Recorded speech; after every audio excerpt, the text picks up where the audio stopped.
October 22nd, 1974. Lunar surface, Mare Imbrium. Mission time, 73 hours, 42 minutes and 15 seconds. I'd trained for 2 years to walk on lunar regolith, that fine, clingy powder that sticks to everything and never settles right. But this stuff moved like it was thinking about where to go next. Each step sent particles spiraling in patterns that geometry said were impossible in 1/6 gravity. "Houston, we've got the core samples secured," Commander Peterson's voice came through my helmet comm. "Brennan's prepping the deep drilling equipment now." I wasn't prepping anything. I was staring at a hole in the moon that we'd drilled 37 feet down, and the drill had hit something that rang like a bell when we struck it. Metal. Manufactured metal. Buried under 37 feet of what everyone back on Earth thought was natural satellite. "Copy that, Apollo 24, came Houston's response. "Maintain current EVA timeline. You'll go for extended surface ops." The extended timeline was bullshit. We weren't supposed to be here. Apollo 24 didn't exist in any public record, never would. The mission patch on my suit showed a black moon with no designation, no crew names or motto, just a number, 1974. Peterson was 50 yards away, photographing the drilling site with the Hasselblad. Everything had to be documented, even though none of it would ever see daylight. I knelt beside the hole we'd punched through Luna's lie and shined my helmet light down into the darkness. The light hit something that threw it back wrong. The beam went down white and came back up showing me colors that don't exist. "Jesus Christ," I whispered into my suit radio. "Say again, Brennan." "I said I need to go deeper. The drill hit a cavity." That was half true. The drill had hit a cavity, but cavities don't hum. Cavities don't whisper in frequencies. I pulled the fiber optic camera from my toolkit. Not standard EVA equipment, but nothing about this mission was standard. The cable unreeled as I fed it down through the drilled hole, watching the tiny screen on the unit as the camera descended. 10 feet down, the hole opened into a chamber. 20 feet down, the chamber revealed walls covered in symbols. 30 feet down, something looked back. "Houston, I'm getting some interesting readings on the subsurface scanner." I lied. The scanner was reading normal. It was my brain that had started malfunctioning. "Copy. Continue sample collection per checklist." The checklist didn't have a box for "Discovered moon is artificial construct built by non-human intelligence." The checklist didn't have protocols for what to do when you realized humanity had been living next to a cosmic surveillance device for the entire span of recorded history. I pulled the camera back up and stared at the hole. 17 feet in diameter, perfectly circular. Drilling through the regolith and the lunar bedrock had been like cutting through paper once we hit 20 feet down. The deeper layers weren't rock at all. They were something pretending to be rock. "Brennan, what's your status on those core samples?" I grabbed the drilling extension kit. The kind of gear you use when you need to go really deep, really fast. The kind of gear that wasn't supposed to be on a routine geological survey mission. "Taking additional samples at depth," I said, connecting the extension bit to the drill housing. "Subsurface composition appears anomalous." The drill bit cut through another 15 feet like it was moving through air. At 52 feet, it hit the source of the humming. I fed the camera down again, and this time I saw it clearly. A sphere, maybe 10 feet in diameter, suspended in the center of the chamber by nothing I could identify. Its surface moved like liquid mercury, but the movement formed patterns. Mathematical patterns. Equations that solved themselves, and then wrote new problems. The thing was beautiful. It was also completely impossible. And it was looking at me. "Houston, I need authorization to descend into the subsurface cavity for direct examination." Long pause. Then a different voice came on the comm. Director Webb himself, speaking from whatever bunker they'd set up for this mission. "Arthur, you're authorized for direct contact. 17 minutes maximum exposure. Document everything." They knew. They'd known before we left Earth orbit what we were going to find down here. This whole mission was designed to let someone make physical contact with whatever had been singing to Earth from the center of the moon. I rigged the descent line and rappelled down through the hole we'd drilled. The chamber was bigger than the camera had shown, maybe 40 feet across, perfectly spherical, walls covered in symbols. The sphere hung in the center, rotating slowly, patterns flowing across its surface like living mathematics. I could hear it thinking. Not thoughts in words, but thoughts in pure logic, calculations that described things I didn't have vocabulary for. I reached out and touched it with my gloved hand. Time stopped being linear. I experienced everything. Not just everything that had happened, everything that was happening, everything that would happen, everything that might happen. 4 billion years of history occurred simultaneously in my consciousness. I watched the Earth form while simultaneously witnessing its eventual death. I saw every human who had ever lived, was living, would live, and might live. I saw what we were, what we'd always been. The moon wasn't a natural satellite. It was a beacon, broadcasting Earth's location and developmental status to something in deep space. Every impact crater was a transmission amplifier. Every tidal effect was a signal boost. For 4 billion years, it had been telling someone exactly where we were and exactly what we were becoming. And 17 minutes ago, when we'd breached the core chamber, the signal had stopped. Whatever had been listening to that signal for 4 billion years was already on its way. Had been traveling toward us since the moment we'd accidentally shut off their surveillance device. They were coming to see what had happened to their experiment, to evaluate whether the results were worth preserving. Humanity was about to be judged by its creators, and we'd just broken their monitoring system. I pulled my hand away from the sphere and fell backward, my suit alarms screaming warnings about heart rate and blood pressure. The chamber walls were flickering between the symbols I'd seen and plain lunar rock. Reality was trying to decide which version was true. Brennan, respond. Your biomedical readings are off the charts. I tried to speak, but my tongue wouldn't work right. I was experiencing every moment of my life at the same time. Childhood, academy, mission training, this moment, my death in 2031, my death in 2040, my death in 2052, depending on which timeline I was accessing. Peterson hauled me up through the drill hole, got me back to the lander, got me home. The official report said I'd suffered acute psychological trauma from extended EVA exposure.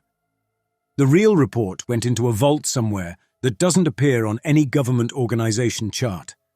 They gave me a medical retirement, a pension, and a promise that I'd never speak about what I'd seen down there. They didn't need to worry about the promise. Who would believe me? And besides, in most of the timelines I could access, humanity died in the next 50 years anyway. But in a few timelines, a very few, we didn't die. In those timelines, someone else could see what needed to be seen. Someone whose brain was wired different enough to perceive the truth that everyone else's minds would automatically correct into something comprehensible. Someone who wouldn't try to translate or understand or academically categorize what they witnessed. Someone who would just see. I've been waiting 51 years for him to show up. His name is Bobby Hatch, and he mops floors at Kennedy Space Center, and he's the only reason humanity might survive its evaluation. If I can stay coherent long enough to tell him what he needs to know. If I can remember which timeline I'm supposed to be helping him succeed in. If I can warn him about the professor who breaks the seal on the Tuesday. 51 years since I touched the beacon's core. 51 years of experiencing every moment simultaneously. 3 more days until they arrive. Tuesday is coming, and I've already seen how we fail. But I've also seen the one way we might not. 11 years I've worked this shift. 11 years, 3 months, and 21 nights, if you count tonight. You learn a place in that amount of time.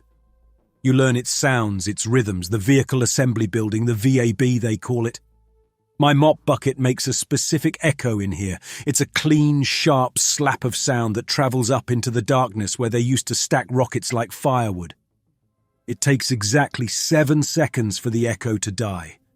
If it's 6 seconds, the air is heavy and a storm's coming. If it's 8, one of the high bay doors is open an inch when it shouldn't be. Tonight, it's 7 seconds. Normal. My route is the same every night.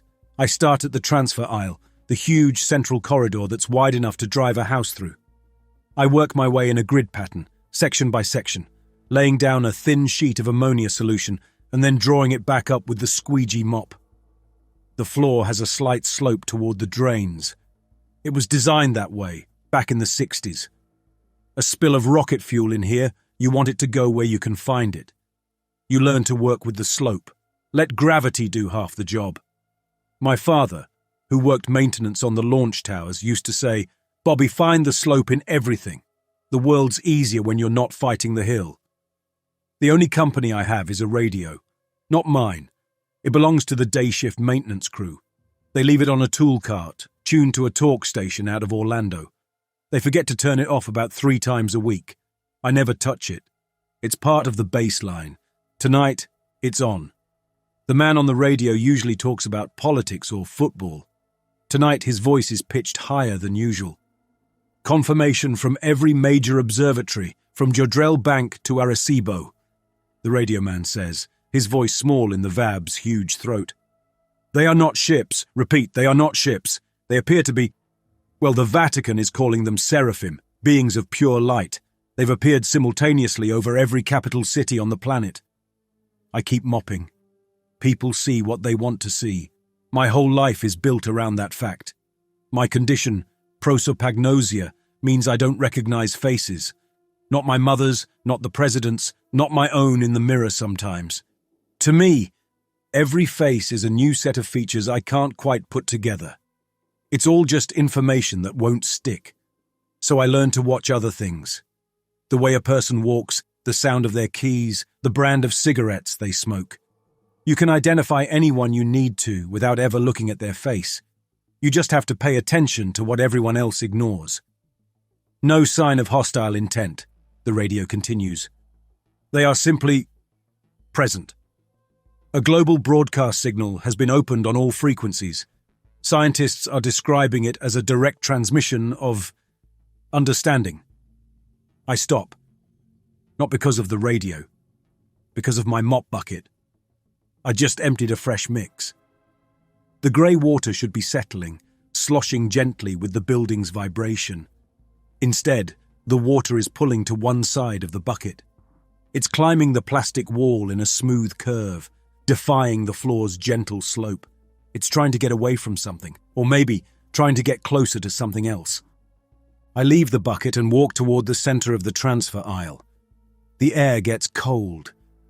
Not a slow drop in temperature, but an instant change, like walking through a doorway into a meat locker. I can see my breath. The radio is saying people are in the streets, celebrating, praying. They're seeing angels. I'm looking at the spot where one of them must be, right here in the VAB, and I don't see an angel. I don't see anything at all. And then I do. It's not a being of light. It's not a shape. It's more like a blind spot. A piece of the world that's been cut out and replaced with something else. It's a pattern that my eyes can't follow, a series of angles and dimensions that don't fit in the space they occupy. It's like looking at a math problem that's alive and hates you. My head hurts. My vision doubles, then triples. The VAB's concrete walls ripple around it, bending toward it like the water in my bucket. I close my eyes. The image is still there, burned onto the inside of my eyelids. The radio is useless. Everyone on the planet is looking at a pretty picture their brains have drawn to protect them from the truth. My brain doesn't have that feature. It never learned how to properly assemble what it sees. I'm looking at the raw data. I back away slowly until the cold fades and my mop water settles. I pull the small, dog-eared notebook from my back pocket. It's a log I've kept for years. In it, I have a simple rating system for the things that happen on night shift that don't make sense. Level 1 is a strange noise. Level 2 is a tool that's moved. Level 3 is when physics gets leaky, Like the time all the clocks in Building 7 ran backward for an hour. Level 4 is for something that's fundamentally impossible. I've only ever logged 2 level 4s. I flip to a new page. I write the date and the time. October 22nd, 3:17 in the morning. Location, VAB, transfer aisle. I chew on the end of my pen for a moment. The world is celebrating first contact with angels. I just watched my mop water flow uphill away from a hole in reality. Incident, inverted gravity gradient localized, visual anomaly unclassifiable. I tap the pen on the paper. This is more than leaky physics. I draw a line through the entry. I write a new one. Level 5. I put the notebook back in my pocket and picked up my mop. The floor was still half wet. A job's a job. I started on a new section, 100 feet away from the patch of air, working my way back toward it. It felt wrong, turning my back on the thing, but leaving streaks on the floor felt wrong too. You can only solve the problems you have the tools for. My tools were a mop, a bucket, and 11 years of experience. None of them were designed to fix a hole in the universe. So I worked around it. I redrew my grid in my head, treating the cold spot like it was a permanent installation, a new piece of machinery I wasn't cleared to touch. The rhythm of the work helped. As long as I was doing the job, I was just a janitor, and janitors don't have to deal with level 5s, they just have to clean up around them. When I finished the section, the spot was still there, unchanged. My protocol sheet, the one I'm supposed to follow, says any persistent environmental hazard needs to be reported to the shift supervisor. A leaky pipe, a chemical spill, a patch of reality that's decided to stop existing. It all falls under the same category. I pulled out the NASA-issued Nokia from my coveralls. It's a brick from 2008 that only makes phone calls, but the battery lasts a week and it gets a signal 3 floors underground.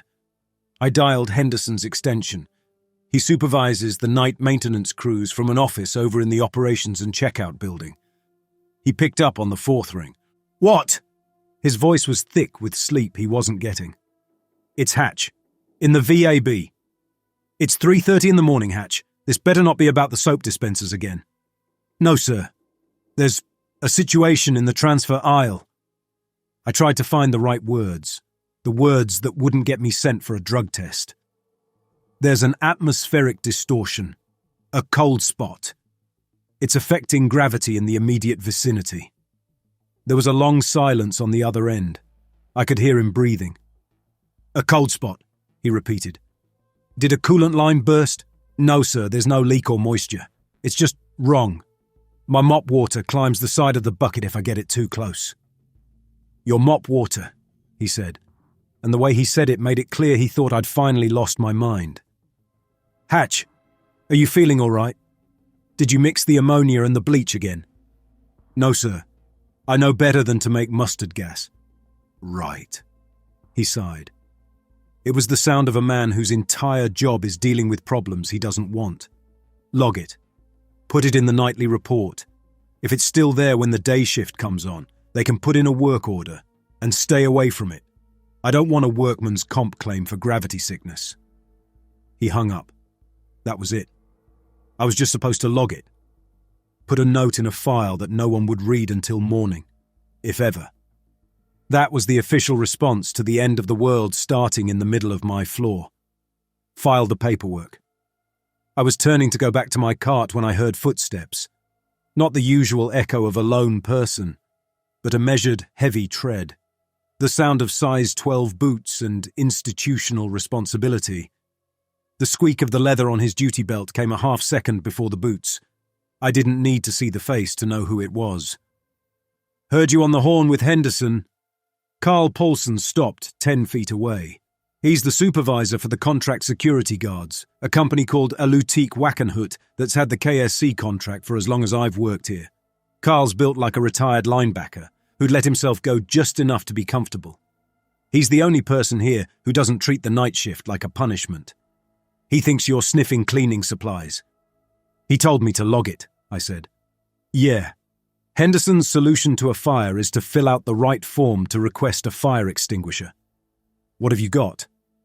I pulled the notebook from my pocket and showed him the last entry. He took it, his big hands surprisingly gentle with the flimsy, sweat-stained pages. He read the words, his lips moving slightly. His eyes flickered up from the page, toward the center of the aisle, then back to my notebook. He didn't laugh. He didn't look at me like I was crazy.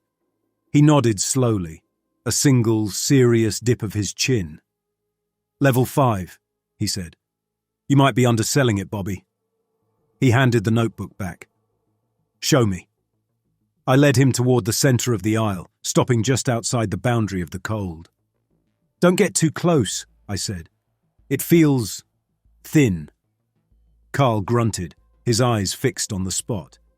He didn't seem to see the pattern that was making my head swim. His brain was probably showing him one of those angels the radio was talking about. But he trusted my warning. He unclipped a heavy industrial-grade flashlight from his belt, the kind that can stun a man at 10 feet. The beam cut through the dimness of the VAB, a solid white bar of light, and hit the shimmering air. It didn't reflect or pass through. The light just stopped. It was like shining a flashlight into a bucket of black paint. The beam had a clear, defined end, terminating in the middle of the air. Carl moved the light around. The effect was the same, a perfect circle of nothing where the beam should have been. "Okay," he said. "That's a level 6 easy." He clipped the flashlight back onto his belt. "Show me the water." I went back for my cart and rolled the mop bucket slowly toward him. I stopped 20 feet away from the spot and gave the bucket a gentle push. It rolled forward, the plastic wheels making a low rumble on the concrete. As it crossed the invisible line into the cold, the bucket tilted. The entire thing listed to the side, as if the floor itself had suddenly canted at a 20-degree angle. The grey water inside clung to the rising wall of the bucket, a smooth, concave sheet of liquid held in place by a force that wasn't gravity. The bucket rolled another few feet, then stopped, resting at an angle the room's physics wouldn't sign off on. Carl stared at it for a long time. He took out his phone, a beat-up Samsung in a thick rubber case, and took a picture. Then a video. He walked a slow circle around the bucket, keeping his distance, filming from every angle. He was documenting. It's what he does. 9 years, he finally said, his voice quiet but carrying in the huge space. 9 years I've been logging this stuff. Little things.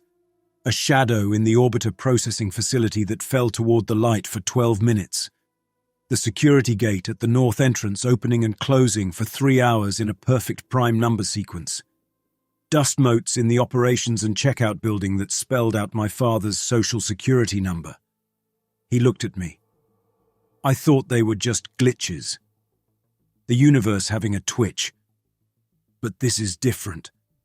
This is the source of the glitches.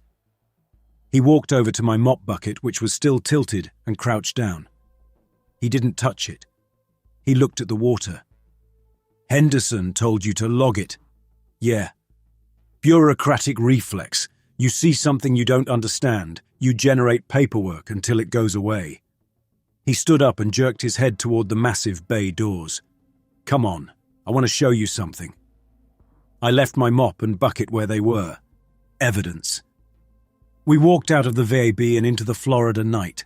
The air smelled of salt and wet grass. Above us, the sky was starless, washed out by the lights of the Space Center. Carl's security truck was parked nearby, a white Ford F-150 with a faded NASA contractor logo on the door. He drove us the half-mile to his main office, a small concrete blockhouse near the launch pads designated Security Post 4. Inside, the air smelled of stale coffee and overworked electronics. A bank of monitors showed green-tinged views of empty hallways, fence lines, and darkened buildings. This was Carl's kingdom, a 24-hour panopticon of the most secure real estate on the planet. He sat down in his worn office chair and waved me toward a metal stool. Henderson's report goes into a database, Carl said, typing at his keyboard. That database gets reviewed once a month. Your level 5 anomaly would get flagged, assigned a tracking number, and then forwarded to a subcommittee on facilities maintenance. In 6 months, they might send a guy with a thermometer to check on it. He shook his head. That's not going to work. On his main monitor, he pulled up a file system. The screen was crammed with folders, thousands of them, all labeled with dates, times, and locations. My database is a little different. He clicked on a folder labeled 2019 VAB Shadow Inversion. A video appeared. It showed the same transfer aisle where my bucket was currently defying physics. A shadow, cast by the overhead lights, stretched out from a piece of scaffolding. As the video played, the shadow detached from the base of the scaffolding and began to creep backward toward the lights that were creating it. Timestamp August 12, 2019, 4:47 a.m., Carl said. Lasted for 7 minutes. I filed a report. They changed the light bulbs. He closed the file and opened another. Christmas Eve, 2021. A motion sensor tripped in the space station processing facility. The footage showed a high bay, empty except for a few equipment carts. Then, from a ventilation duct, a mouse appeared. Then another, and another. Within minutes, hundreds of mice were on the floor. They weren't scurrying randomly. They were arranging themselves, forming a single, long, straight line. Stayed like that for exactly 73 minutes, Carl said. Then they left, single file. Pest control put out traps, caught 3 of them. He brought up another video, a clock on the wall of a break room. The second hand was moving smoothly, but a digital clock on the microwave below it was running backward. The timestamp on Carl's own footage showed time moving forward normally. I sent this to IT. They replaced the clock. File after file, for the better part of an hour. Each one a neat, documented, officially dismissed impossibility. He had it all cross-referenced. He'd found patterns. The anomalies happened more frequently during periods of high solar activity. They clustered around areas with high-powered electrical systems. They almost never happened during the day. The important stuff happens when the important people aren't watching, he said, leaning back in his chair.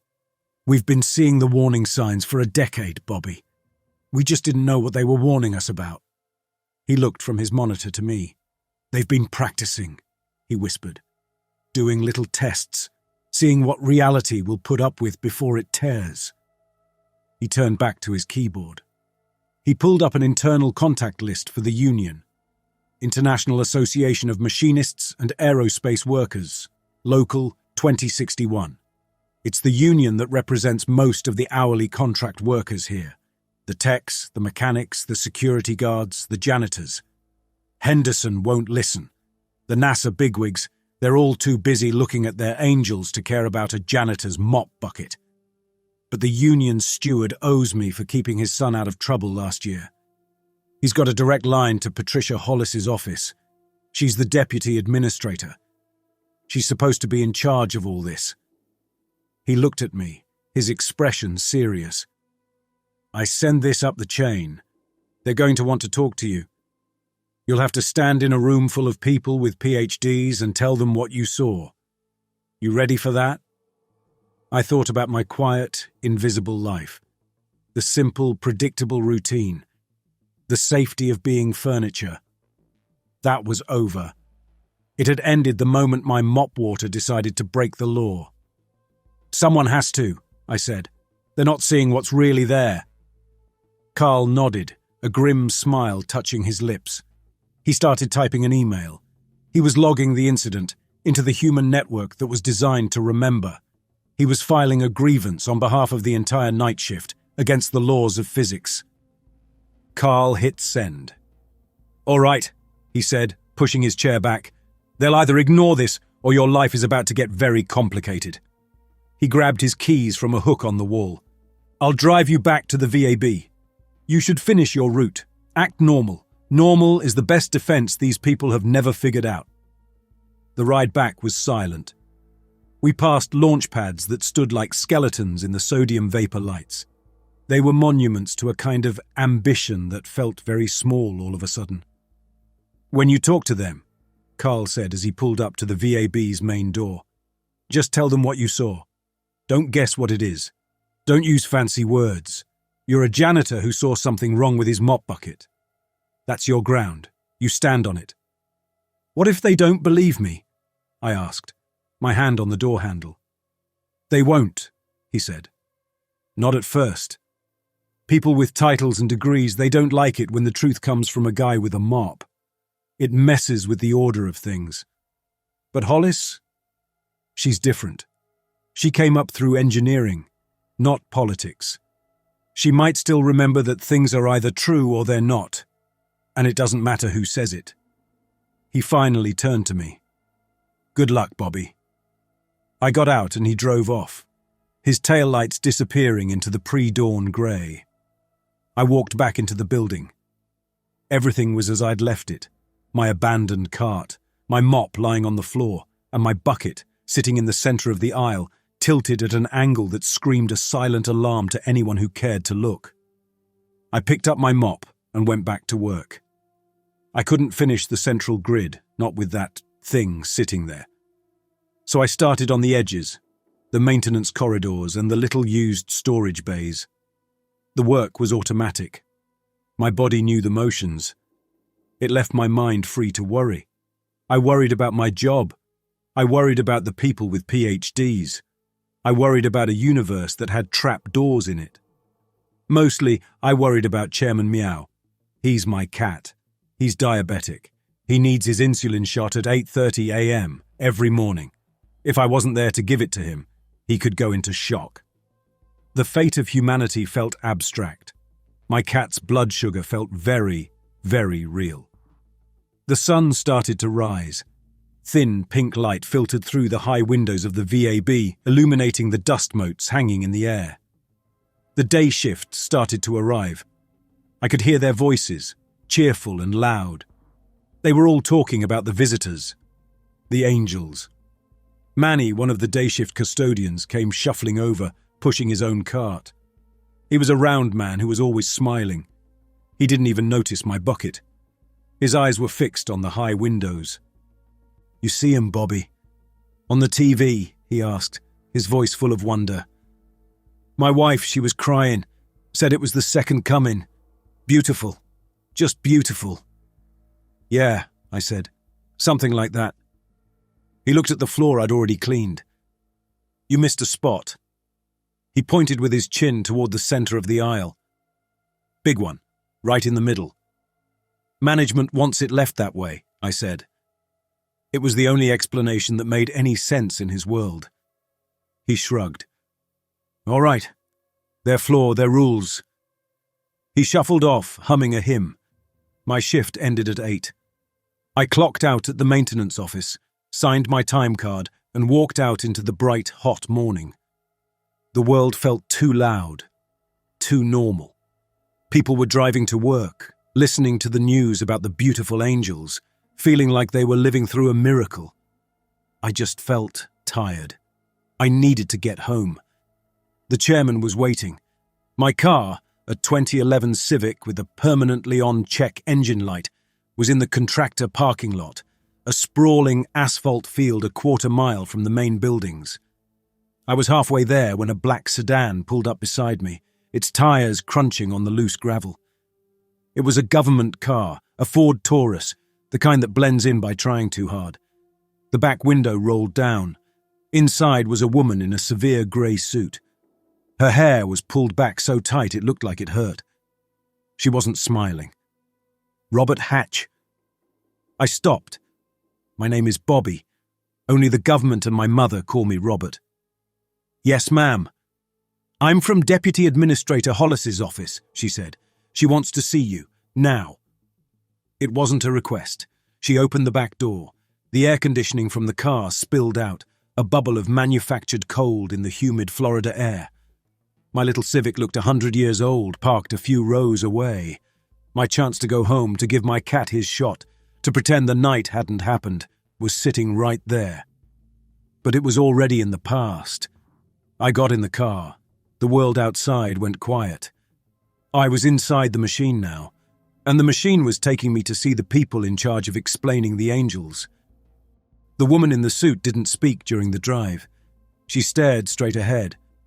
I watched her in the rearview mirror.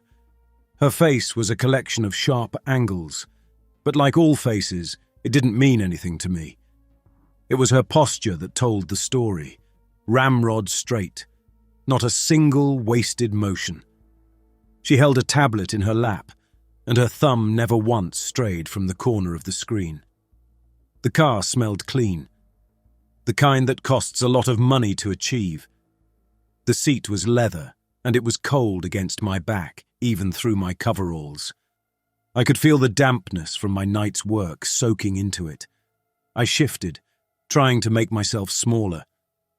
We drove past the orbiter processing facilities and the space station processing building. Places I knew intimately in the dark, places I'd cleaned 1,000 times. Seeing them in the harsh morning sun felt like seeing a movie set when the lights are on. They looked dirtier, more real. The sedan pulled up to the main entrance of the headquarters building. The glass doors opened automatically. I'd only ever used the service entrance in the back. A man in a crisp security uniform was waiting for us. He had the same rigid posture as the woman in the car. He looked at me, his eyes flicking down to my scuffed work boots and then back up. He didn't say a word, just led us to an elevator. It was the executive elevator. I knew because the floor was polished marble, not the linoleum of the service cars. I'd polished this marble. I knew the spot in the back left corner where a dropped wrench in 1982 had left a chip that was almost invisible, unless you were the one who had to wax around it every night. We went up to the 4th floor. The top floor. The hallway was carpeted. We stopped at a set of heavy wooden doors. The guard opened one and stood aside. The woman in the suit gave me a slight nod. The first acknowledgement that I was a person and not a piece of cargo. "In here," she said. I walked into a conference room. The entire back wall was a single pane of glass looking out over the launch pads and the Atlantic Ocean.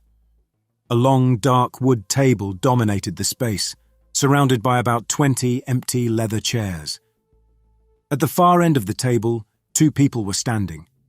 One was a woman with short, practical grey hair. She wore a dark blue pantsuit and had the tired but focused look of someone who hadn't slept but was running on pure adrenaline. This had to be Deputy Administrator Patricia Hollis. She was looking at a screen built into the wall, displaying a rotating schematic of what looked like a strand of DNA. The other was a man. He was tall, dressed in a suit so perfectly tailored, it looked like it was molded to him. His hair was silver white, and he had the kind of calm, confident face you see on university presidents, or the people who try to sell you expensive watches. His eyes, though. His eyes never stopped moving, scanning the room, the screen, me. He radiated an energy that felt like a coiled spring. "Hollis," the man said, his voice smooth and deep, not turning from the screen. "Is this really necessary? We have petabytes of spectroscopic data coming in. We don't have time for anecdotal reports from custodial staff." Hollis ignored him. She turned and looked at me. Her eyes were sharp. They didn't dismiss me. They took in my dirty coveralls, my tired slouch, the smudge of grease on my hand. It felt like being inventoried. "You're Robert Hatch," she said. "I go by Bobby." The words came out sounding rougher than I intended. "Carl Paulson from the union sent me your report." "And his," she said, tapping a tablet on the table.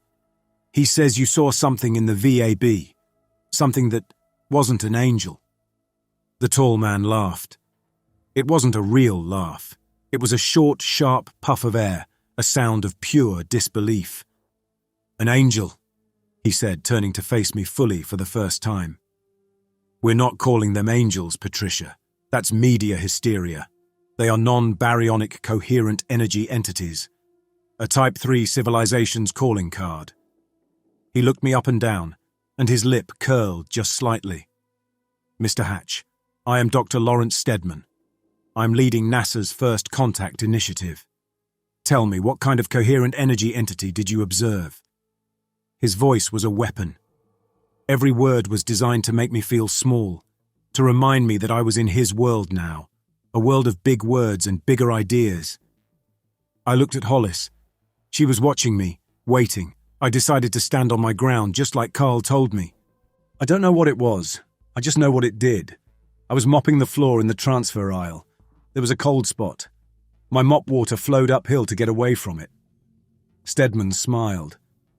A gravitational anomaly. Fascinating. Most likely a temporary rift caused by the entity's displacement of local space-time. A fascinating but entirely expected side effect. He waved a hand dismissively. Thank you for your report, Mr. Hatch. You can go. He also said he saw it. Hollis cut in, her voice like ice. Stedman, your teams have been staring at that VAB manifestation for 4 hours and haven't gotten a single clear reading. Your $17 million sensor array is producing what your own team calls statistical noise. This man says he can see it. Stedman's smile vanished. He stared at me, his eyes narrowing. Sees it? Sees what? A shimmer in the air? A temperature fluctuation? What do you see, Mr. Hatch? Describe it, in detail. I thought about the living math problem, the hole in the world. How could I explain that to a man like him? It's not a thing, I started, struggling for the words. It's a place where things aren't right. It looks like someone is untying the light, like a pattern that keeps changing before you can see it. Stedman scoffed. He's describing a phosphene, an optical illusion created by the magnetic field. His brain is filling in the gaps with metaphors. He turned to Hollis. This is a waste of time. He's a janitor, not a physicist. He's unqualified to interpret what he's seeing. And are you qualified? I asked. The question was out of my mouth before I could stop it. Are you qualified to see something that doesn't want to be seen by people like you? The room went silent. Stedman's face went from condescending to furious. Hollis pushed away from the table. Enough! Her voice was quiet, but it cut through the tension like a razor. I don't care about qualifications. I care about results. We have an entity in the VAB that we can't measure, can't analyze, and can't understand. Stedman, your theories are getting us nowhere. Hatch, your story is unbelievable. She looked from his expensive suit to my dirty coveralls. There's a second manifestation. It appeared 20 minutes ago in the old Apollo quarantine lab in Building 37. It's smaller, more stable. She picked up a keycard from the table. We're going to settle this. Dr. Stedman, you can bring your portable sensor array. Mr. Hatch, you can bring your eyes. She looked directly at me. I want to see what a janitor sees. The walk to Building 37 was short. We didn't take a car. We walked, the three of us, with two young technicians in white lab coats trailing behind Stedman, rolling a cart of equipment. Stedman walked with his chin up, staring at the horizon, pretending I wasn't there. Hollis walked with a purpose, her eyes scanning everything, assessing. I just tried to keep up, my work boots feeling clumsy the paved walkway. I was a stain on their perfect official morning. Building 37 was one of the old ones, a windowless concrete box from the Apollo era. It hadn't been a priority on my cleaning route for years. They used it for storage now mostly. The air inside was still, smelling of dust and old electronics, with a thin afterimage of ozone from 60s-era machinery. Hollis swiped her keycard and a heavy door opened into the quarantine lab. It was exactly like the pictures I'd seen in the on-site museum. A white room behind a wall of thick glass. Inside the room, everything was vintage. Stainless steel counters, a couple of stools, and a recovery cot. It was a time capsule. And in the center of the room, hanging in the air about 4 feet off the ground, was the reason we were here. This one was different from the one in the VAB. It was smaller, no bigger than a basketball, and it was more defined. The pattern was tighter, the edges sharper. It was like trying to read a book where every letter is also a number, and they're all on fire. But it was stable. It wasn't making the walls bend. Stedman didn't even glance at me. He was in his element. Okay. Set up the portable array, full spectrum analysis. Focus on gravimetric and electromagnetic signatures. I want to see the waveform. The two technicians wheeled the cart to the glass, plugging cables into a wall socket, unfolding a tripod, mounting a complicated-looking device that was all polished chrome and blinking lights.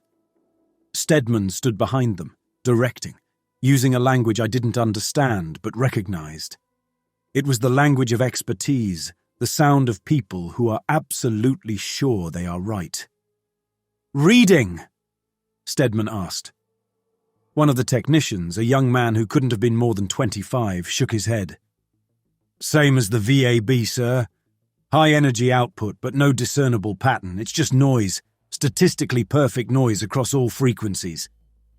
"It's not noise," Stedman snapped. "It's a data set so complex our systems can't find the encryption key. Recalibrate the resonator. Try to match its frequency." They worked for 10 minutes. The machine hummed and beeped. On a small screen, beautiful, chaotic patterns bloomed and died, swirls of color that looked like art but were, apparently, useless. Stedman's face knotted further at every failed attempt. Hollis watched the whole performance without a word. She let him fail. When he finally fell silent, staring at the screen full of meaningless beauty, she turned to me. The entire room, they all turned to me. "Mr. Hatch, your turn. What if I couldn't see it this time? What if the one in the VAB was a fluke, a trick of the light and my own tired mind? My whole life I'd been told my way of seeing was wrong. Now everything depended on it being right." I walked up to the glass, my reflection a grimy figure against the clean white room beyond. I looked at the thing. The headache started immediately, a sharp pain behind my eyes. I squinted, trying to follow the patterns. It's not a ball. Everyone thinks it's a sphere. It's not. It's a loop, like a knot that's only tied in 4 dimensions. Stedman let out a weary sigh. He's seeing a classic visual artifact, a toroidal energy field. Our deep space probes see them all the time. "No," I said, my eyes still fixed on it. I could see the way the lines flowed, folding in on themselves. "It's not a field. It's an object, and it's moving. It's turning. Slowly. It's turning itself inside out." "That's physically impossible," one of the young technicians muttered. "Your machine," I said, pointing at the blinking device on the tripod. "It's aimed at the middle. That's not where the energy is. The energy is at the points where the knot turns. Right there." I put my finger on the thick glass, pointing to a spot that looked like empty air. And there. Stedman was about to say something, but Hollis held up a hand. "Re-aim the sensor," she told the technicians. The young man hesitated, looking at Stedman. Stedman gave a barely perceptible shake of his head. The technician froze. "That was an order," Hollis said, and the cold in her voice could have frozen hydrogen. The technician jumped. He fumbled with the controls and re-aimed the sensor at the spot on the glass my finger had just left. The chaotic colors vanished, replaced by a single sharp, oscillating wave, a clear signal, a pattern. The other technician gasped. "We've got a lock," he whispered. "My God, it's a perfect sine wave, coherent. It's a signal." Stedman stared at the screen. He looked like he'd been slapped. "It's about to do something," I said. I could see it. A tension was building in one of the loops of the knot. It repeats a cycle. Every, I don't know, maybe 90 seconds, it builds up a little piece of something, and then it lets it go. I watched the pattern gather, a bright point of broken symmetry forming on one edge. It's almost there. A little piece is going to pinch off the top. Right. Now. As I said the word, a tiny speck of light, no bigger than a grain of sand, detached from the main object and dissolved into nothing. On the array's screen, the perfect sine wave spiked, a huge surge of energy that lasted for less than a second before the signal returned to normal. The technicians were staring at me now, their mouths slightly open. They weren't looking at me like I was a janitor. They were looking at me like I was a piece of alien technology they didn't understand. Stedman just stood there, his hands clenched at his sides, his jaw working silently. He had been made irrelevant by a man with a mop. Hollis turned away from the glass. She looked me straight in the eye. All the doubt was gone. She had her result. Dr. Stedman, get your team and your equipment back to the VAB. I want that array recalibrated based on what we just learned. Find the nodes. She turned to the woman in the suit who had been standing silently by the door the whole time. Get Mr. Hatch some clean coveralls and a security pass with level 4 clearance. He's not going home. He works for me now. I can't, I said. The words surprised me as much as anyone. All eyes turned back to me. Stedman looked almost hopeful, like he'd found a new angle to dismiss me. I have to go home. Hollis's expression didn't change. It wasn't annoyance. It was the look of an engineer encountering an unexpected variable. Why, my cat, I said, feeling my face flush. Chairman Meow, he's diabetic. He needs his insulin shot at 8:30. I glanced at a clock on the wall. It was almost 9. My own world, with its simple, unbreakable rules, was reasserting itself. Stedman actually snorted in derision, but Hollis just held my eyes for a moment, then turned to the woman in the suit. Evans, in addition to the coveralls and the pass, you will take Mr. Hatch's keys, go to his residence, and administer an insulin shot to his cat. Make sure it has food and water for the next 48 hours. Get any other details from him on the way. She turned back to me. Any other logistical impediments, Mr. Hatch? I shook my head, stunned into silence. She had just solved the most important problem in my world, as a footnote to an order. Good, she said. Then let's get to work. Evans, the woman in the suit, led me out of the lab. Her posture was the same, but her movements were different now. She held the door for me. She walked beside me, not a step ahead or a step behind. I had been upgraded from cargo to something else, something fragile that needed handling. On the walk back to the black sedan, she pulled out a small government-issue notepad. Your address, she said. I told her. Keys? I handed them over. The little metal tab with the chairman's name on it. The insulin is in the butter compartment of the refrigerator. The needles are in the drawer next to the sink. The dosage is written on a sticky note on the insulin box.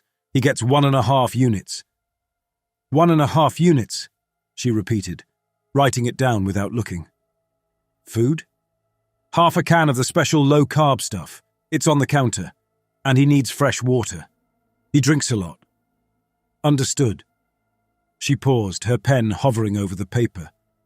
Anything else I should know? Is the chairman aggressive? Only if you're late with his food. The corner of my mouth twitched. He'll be fine. He likes people more than I do. She nodded, slid the notepad into her pocket, and opened the car door for me. I got in. She got in the driver's side this time. The roles had changed. We drove to another building, one I recognized from my route but had never been inside. The sign said, Logistics and Supply. Inside, it smelled of cardboard and new fabric. Evans led me to a locker room. She opened a locker and pulled out a set of dark grey coveralls, still stiff and creased from the factory. Change, she said. Your old ones will be cleaned and returned to you. She left. I took off my familiar worn coveralls. They smelled of my night, ammonia, sweat. The new ones were coarse and smelled of nothing. Putting them on felt like a betrayal. They fit poorly, tight in the shoulders and too loose in the waist. I wasn't Bobby Hatch, janitor, anymore. I was an imposter in a costume. When I came out, Evans was waiting with a plastic card on a lanyard. Your temporary clearance. I took it. It had my name, Robert Hatch, and a picture of me from a security screening 2 years ago. My face was a blank collection of features, as meaningless as a stranger's. Under my name it said, Level 4 Clearance. Consultant, Office of the Deputy Administrator. Consultant. I almost laughed. "Where are we going?" I asked, my voice muffled by the stiff collar of the new uniform. "Where you're needed," she said. This time she took me to the Launch Control Center, the LCC, the brain of the whole facility. I'd mopped the floors in the public lobby, but I'd never been past the security checkpoints. Evans swiped my new card. The light turned green. A heavy gate slid open, and we were in. The room she led me to wasn't one of the famous firing rooms you see in movies. It was smaller, darker, and packed with people and equipment. It felt like a bunker. Dozens of desks were arranged in tiers, all facing a massive wall of screens. Most of the screens showed data streams, columns of numbers and symbols, scrolling too fast to read. A few showed live video feeds from all over the world. A crowd in Tokyo staring up at a shimmering angel, a military patrol in London watching another one hang silently over Parliament. The one in the VAB, its shape now clearly defined by a green wireframe model based on the data my observation had provided. The place smelled of stress, burnt coffee, and the hot plastic of overworked computers. It was the absolute opposite of my quiet, empty nights. This was a room full of important people, all staring at a problem they couldn't solve. Hollis stood at the front, on a raised platform, a general surveying her battlefield. Stedman was there too, off to the side, speaking quietly with two men in military uniforms.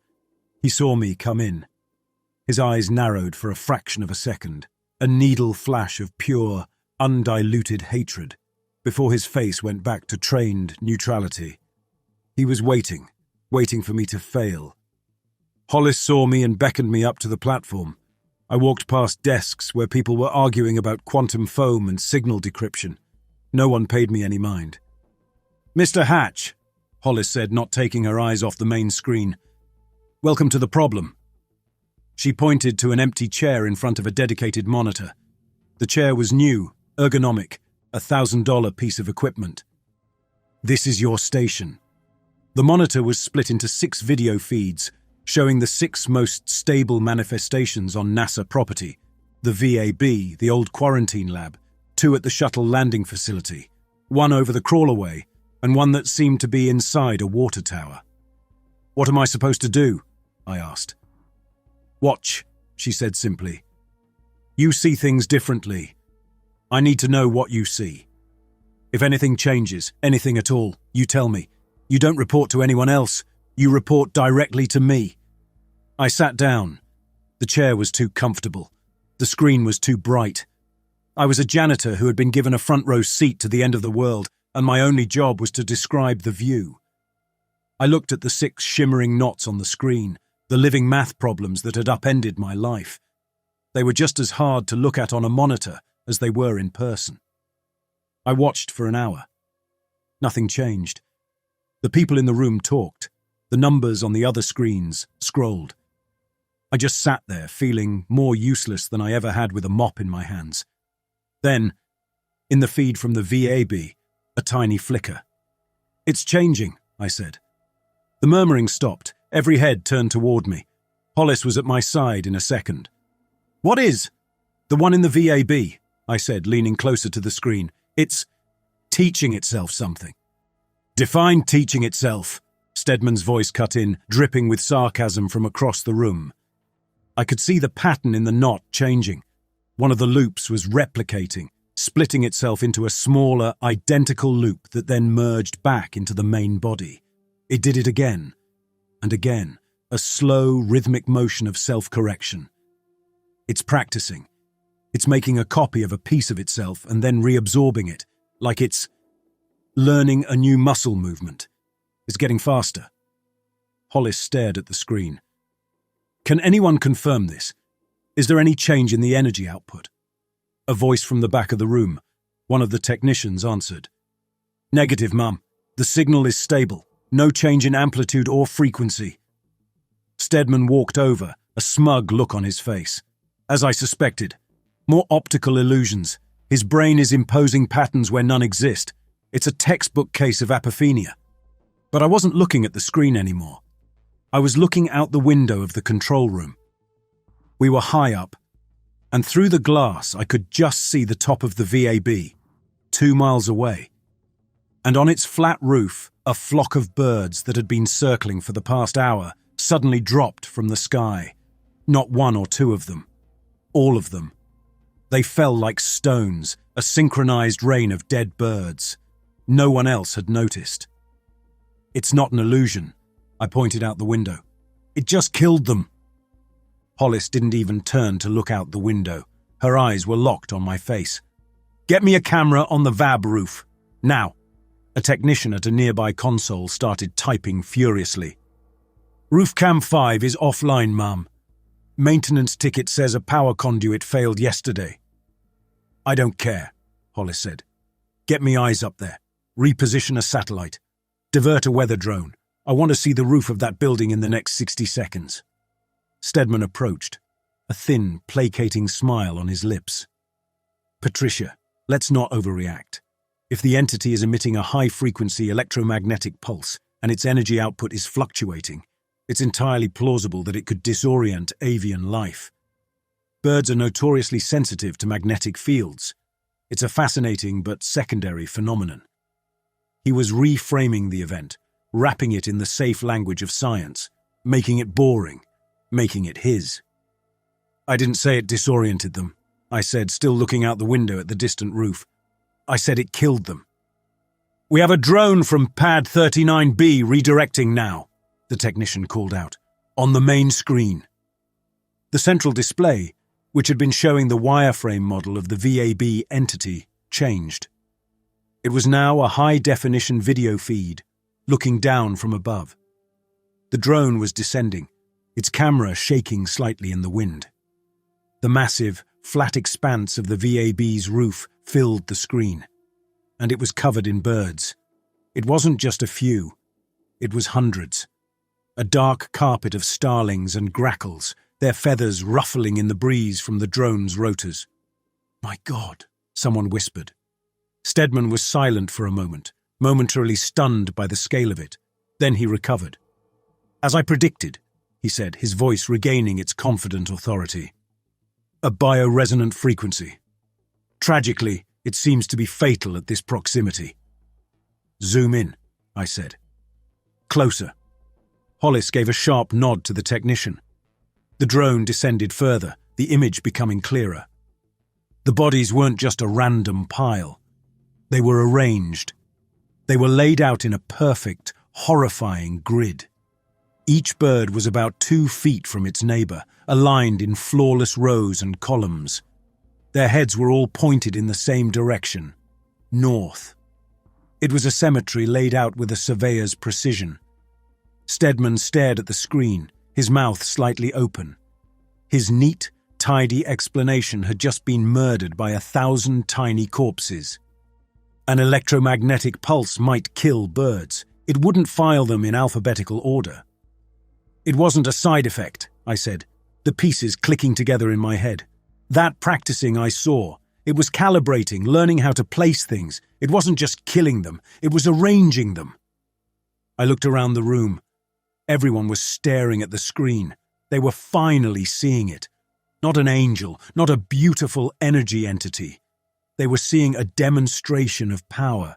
A power so vast and precise it could use living creatures as ink to draw a diagram on a rooftop 2 miles away, and do it so subtly that none of their multi-million-dollar instruments even noticed.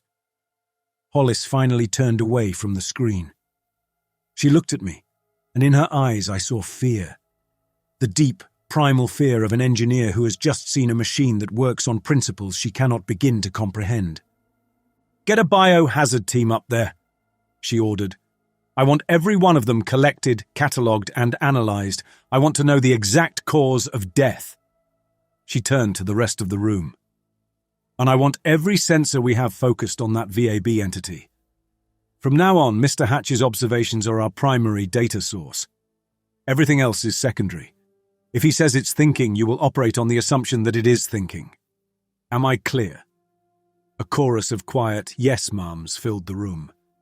Stedman stood frozen for a moment longer, then turned and walked back to his station without a word. He hadn't been defeated. He had been ignored, which for a man like him was infinitely worse. This was my life now. Sitting in an uncomfortable chair, in uncomfortable clothes, watching the end of the world unfold on a television screen, while a room full of geniuses waited for me to translate it. I wanted to be invisible again so badly my bones hurt. I focused on a loose thread on the cuff of my new coveralls. I twisted it between my fingers, a small, real thing in a room full of impossible things. My phone, the personal Samsung I'd forgotten was in my pocket, buzzed. I pulled it out. It was a text message from a number I didn't recognize. It said, "Chairman Meow has been administered 1.5 units of insulin and provided with food and water. Residence secured. Evans." An agent of the federal government had just taken care of my cat, because I was now a critical piece of national security infrastructure. I should have been relieved, but all I felt was the certainty that I was never going home again. My world shrank to the 6 screens in front of me. People came and went. Someone left a bottle of water on my desk. Later, a sandwich in a plastic container appeared. I ate it without tasting it. No one spoke to me unless they had a question, and the questions were always the same. "Any change, Mr. Hatch? What's the morphology of the entity on pad 39A? Can you describe the energy cascade at the water tower site?" I answered as best I could. I described the way the knot in the quarantine lab was slowly tightening, pulling an invisible thread from the air around it. I described how the one over the crawlerway was shedding layers, like a snake unmaking its own skin. I didn't have the right words, so I used the words I had. The words of a janitor, a mechanic, a man who understands the world through how things fit together and how they break. They recorded everything I said. A young woman with a headset sat behind me, transcribing my observations into a log.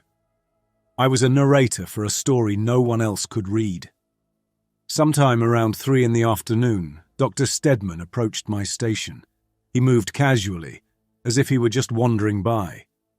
He held a tablet, and he looked at it with an expression of intense academic curiosity. "Fascinating," he murmured, loud enough for me and everyone nearby to hear. "The energy signature from the VAB entity, now that we've isolated it, appears to be consistent with a Kaluza-Klein dimensional resonance." He looked at me, a polite, predatory smile on his face. "Mr. Hatch, in your direct perception, would you say the non-Euclidean geometry you're observing is primarily Riemannian, or does it exhibit properties more consistent with a hyperbolic manifold?" The room went quiet. It was a test, a public execution. He was using his language as a weapon again, trying to expose me as an ignorant fraud. I could feel the eyes of every technician and scientist in the room on my back. I didn't understand a single word he'd said. I looked at the screen showing the VAB entity. It was still practicing, still arranging dead birds in my mind's eye. "It looks like it's trying to fold a piece of paper that's already been folded a million times. It's trying to find a new crease." Stedman's smile tightened. Crease. I see." He was about to press his attack, to dissect the absurdity of my metaphor, when Hollis's voice cut through from the platform. "Dr. Stedman, are you assisting Mr. Hatch with his work?" "I was merely trying to correlate his qualitative observations with the quantitative data," he said smoothly. "Don't. He is not here to help you validate your models. He is not a data point. He is the instrument. Leave him to his work." The humiliation was absolute. She had just publicly defined their new relationship. He was a theorist. I was the evidence. He turned without another word and walked back to his station. Another hour passed. A lull settled over the room. The entities were stable, their processes continuing without any new, dramatic displays. Hollis called for a data review, and the room buzzed with the new task of trying to find patterns in the chaos. For the first time in hours, no one was looking at me. My monitor flashed. A small, black box appeared in the corner of the screen. A secure message window. The kind of thing I'd seen IT use but had never seen on a normal display. The message was one line of text. They'll try to keep you in their world. Don't forget ours. There was a link below it. I looked around. No one seemed to notice. I knew who it was from. Only one person would call this their world and the fluorescent-lit night shift ours. Carl. He must have used his access to the security network's back end to get a message to me. I clicked the link. It opened a secure file server, the kind the contractors use to share schematics. It was a single, massive, compressed file labeled Incident Log, Unofficial. Carl's entire archive. His 9 years of watching reality come loose at the seams. I started downloading it, a record of my real life, my real job, flowing into this alien command post. It felt like an act of rebellion.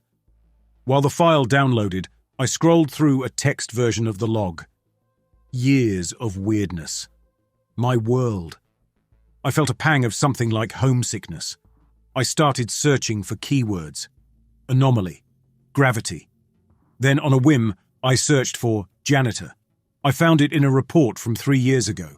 It was a minor log entry, a level 2 event, something Carl hadn't even bothered to show me before. Timestamp June 14th, 2022. 2:13 a.m. Log entry. Received security call from Sunrise Memory Care Facility, Cocoa Beach. Staffer reports patient creating disturbance. Patient claims to see the moon screaming. Subject identified as Arthur Brennan, former Apollo astronaut currently in long-term care for dementia. During escort back to room, subject became agitated, repeating, "The beacon is too loud, and the janitor will see it too." Handed off to local PD for psych hold evaluation. No further action required. I read it again. The janitor will see it too. This wasn't a coincidence. An astronaut from the Apollo days, the moon, a janitor. It was a message. A prophecy from a man everyone thought was crazy, logged by a security guard everyone ignored. I had a name, Arthur Brennan. He knew. 3 years ago, he knew someone like me was coming. I looked up from my screen, at the wall of data showing the entities hanging over our heads. The problem wasn't just here and now. It had roots. And one of them was buried in a memory care facility a few miles down the coast. I had a lead. A piece of the puzzle that didn't come from their sensors or their theories. It came from my world. I had to get to him. But I was a prisoner in this room, the most important man in the world, with no more freedom than the chair I was sitting in. The download finished. Carl's entire secret history of Kennedy Space Center now sat on a government computer in the middle of the most important room on Earth. My own little corner of reality smuggled into theirs. I stood up. The ergonomic chair sighed as it took my weight off. The simple act of standing made a dozen heads turn in my direction. In this room, no one moved without a purpose. I walked toward the raised platform where Hollis was, in a hushed, intense conversation with a man in an Air Force general's uniform. I kept my eyes on her, ignoring the stares. I was just a janitor walking across a room. I'd done that a million times. The floor was different, the stakes were different, but the motion was the same. I stopped at the bottom of the short steps to the platform. I waited. I didn't speak. I stood there, a man in ill-fitting grey coveralls, holding a secret from a security guard's log. After a few seconds, Hollis felt my presence. She finished her sentence, turned her head and looked down at me. "Mr. Hatch." Her voice was neutral, but her eyes were questioning. I had broken the protocol.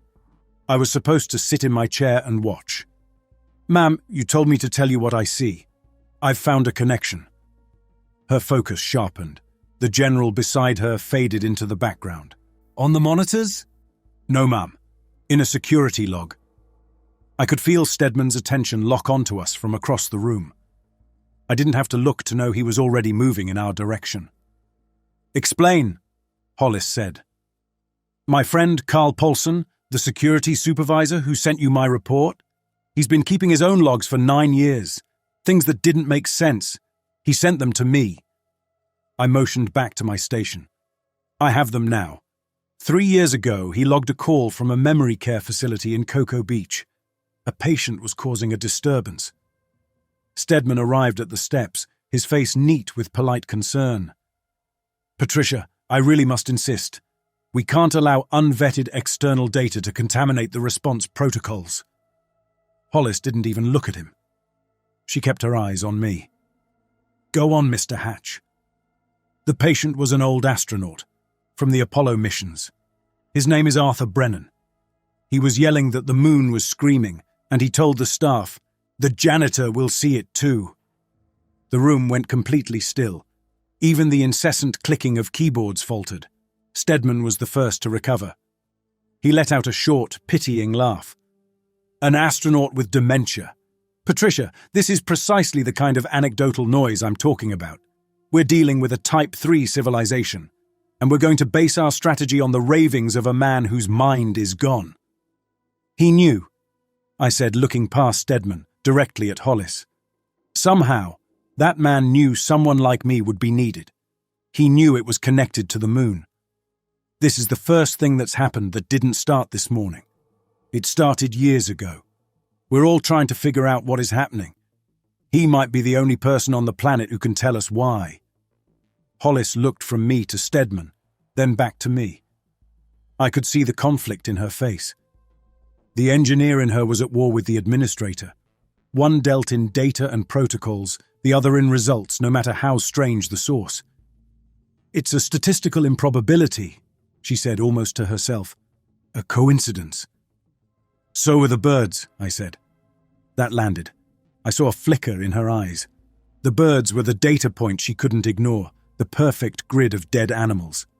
My professional recommendation, Stedman said, his voice official, is that Mr. Hatch be confined to this room, where his unique perceptual abilities can be utilized under controlled conditions.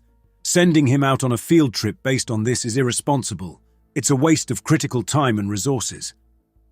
Hollis looked at the main screen, at the shimmering knots of energy hanging in our world. She looked at the scrolling columns of useless data. Then she looked back at me. No, it's the only lead we have that doesn't involve staring at something we don't understand. She turned to Stedman. You will continue to analyze the data here. Find me a pattern. Find me anything that predicts their behavior. She looked back at me. I'm giving you 2 hours, Mr. Hatch. A security escort will take you to the Sunrise Memory Care Facility. See what this Mr. Brennan has to say. She gestured to the guard who had been standing silently by the main door. Cafferty, you're with him. No one talks to him, no one touches him. Get him in, get him out. This is a data-gathering excursion, nothing more. She looked at me one last time. Don't disappoint me. I turned and walked away from the platform, leaving Stedman standing there, his face rigid with fury. I was going to see a crazy man in a nursing home based on a security log from my friend. For the first time all day, I felt like I might actually be doing my job. The guard, Cafferty, was a wall of muscle in a perfectly pressed uniform. He didn't speak. He motioned for me to follow him. We left the control room, and we were back in the carpeted hallway of the 4th floor. We rode the executive elevator down. The marble floor was just as polished as I'd left it, but now I was seeing it from the other side. I wasn't the man who cleaned it. I was the man being escorted across it. The change felt as deep and strange as the shift in gravity in the VAB. Outside, the Florida sun was a physical blow. After hours in the artificial twilight of the LCC, the heat and humidity felt like a wet blanket. Cafferty led me to another black sedan. This one was unmarked. He opened the back door for me, then got in the driver's seat. He didn't start the car. He sat there, staring into the rearview mirror, his eyes hidden behind dark sunglasses. No talking to anyone but the target, he said. No touching anything you're not told to touch. You are in my custody until we return to this building. Understood. Understood, I said. He was my handler, my warden. He put the car in gear and we pulled out onto the main causeway, heading for the security gate. We passed the contractor lot where my old Civic was still parked. It looked small and sad, a relic from a life I'd had this morning. Leaving the space center was like surfacing from a deep dive. The radio in this car wasn't tuned to a secure NASA channel. It was playing a local pop station. A song about drinking beer on a boat was followed by a news update. The announcer's voice was breathless with excitement. He called them the Visitors and talked about spontaneous festivals of prayer and song in cities around the globe. He said the world hadn't felt this united since the moon landing. The irony was a bitter taste in my mouth.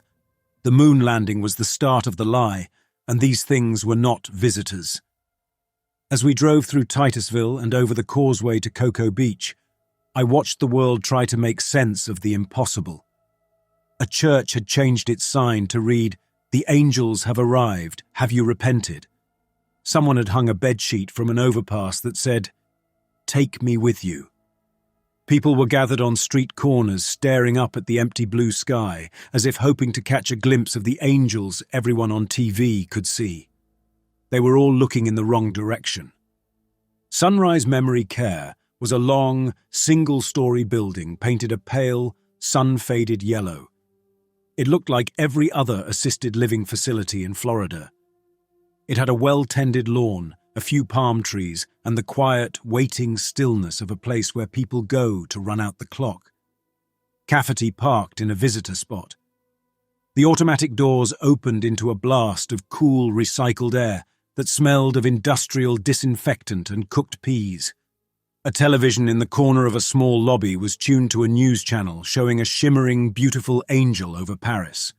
A woman with a walker and a man in a wheelchair were watching it, their faces slack. A woman sat behind a high reception desk. She had tired eyes and hair that had been dyed a color not found in nature.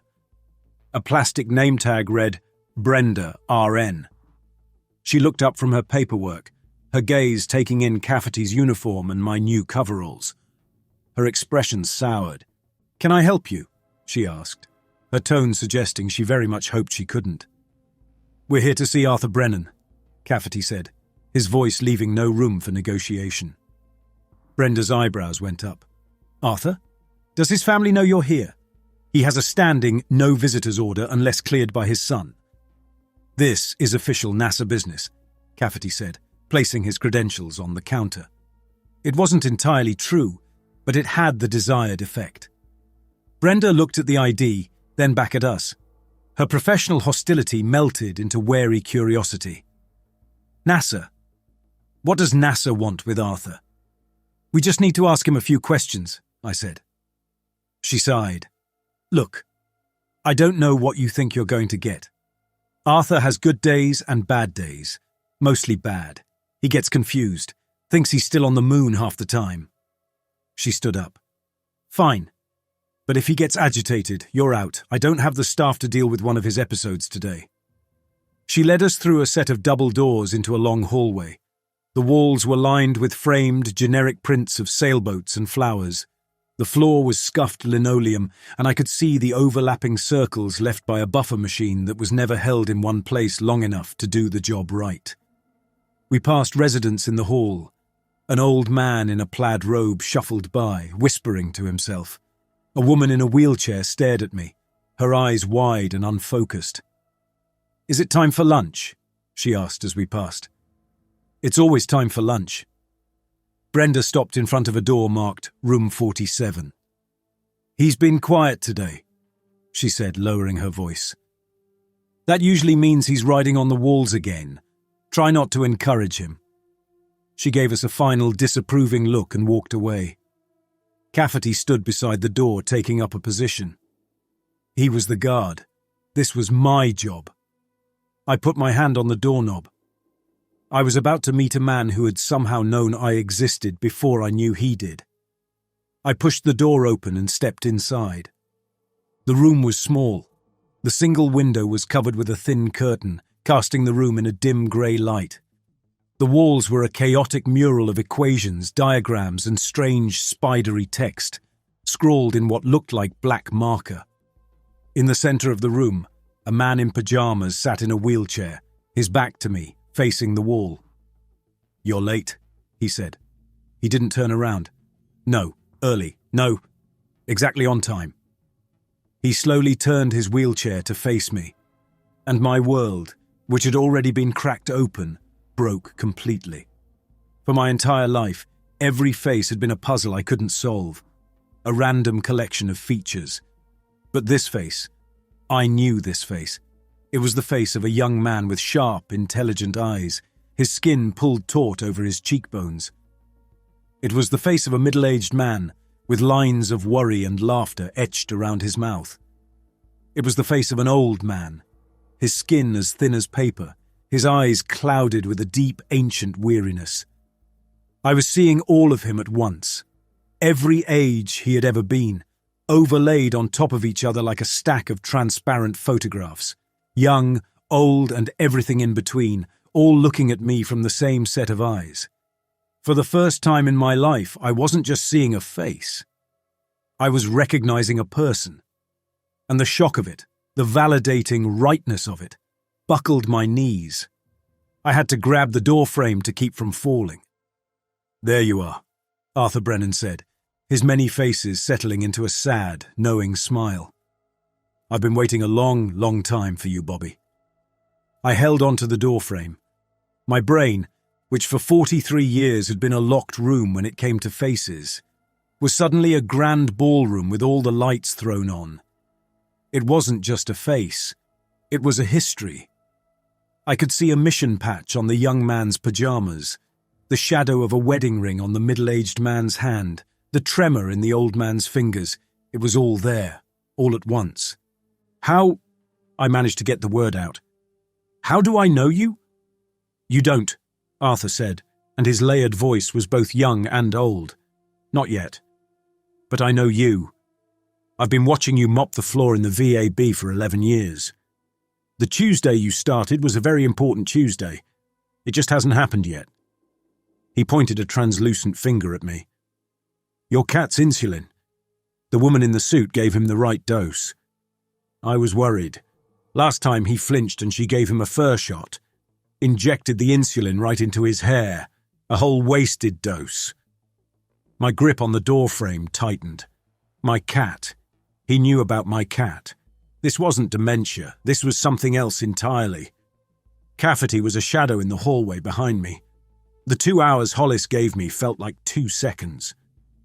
I let go of the door, pushed it shut, and stepped fully into Arthur Brennan's strange, small world. I looked at the walls. They were covered in what looked like a blueprint of madness. Timelines branched and forked.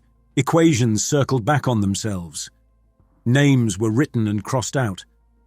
I saw Stedman written over and over, each time with a different bloody-looking X drawn through it.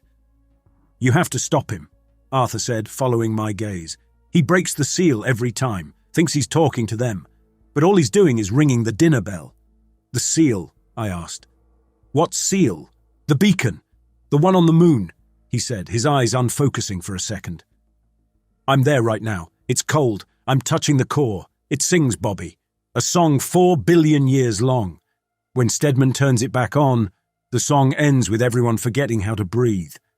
I've seen it happen 4,758 times." "What are you talking about? What happens?"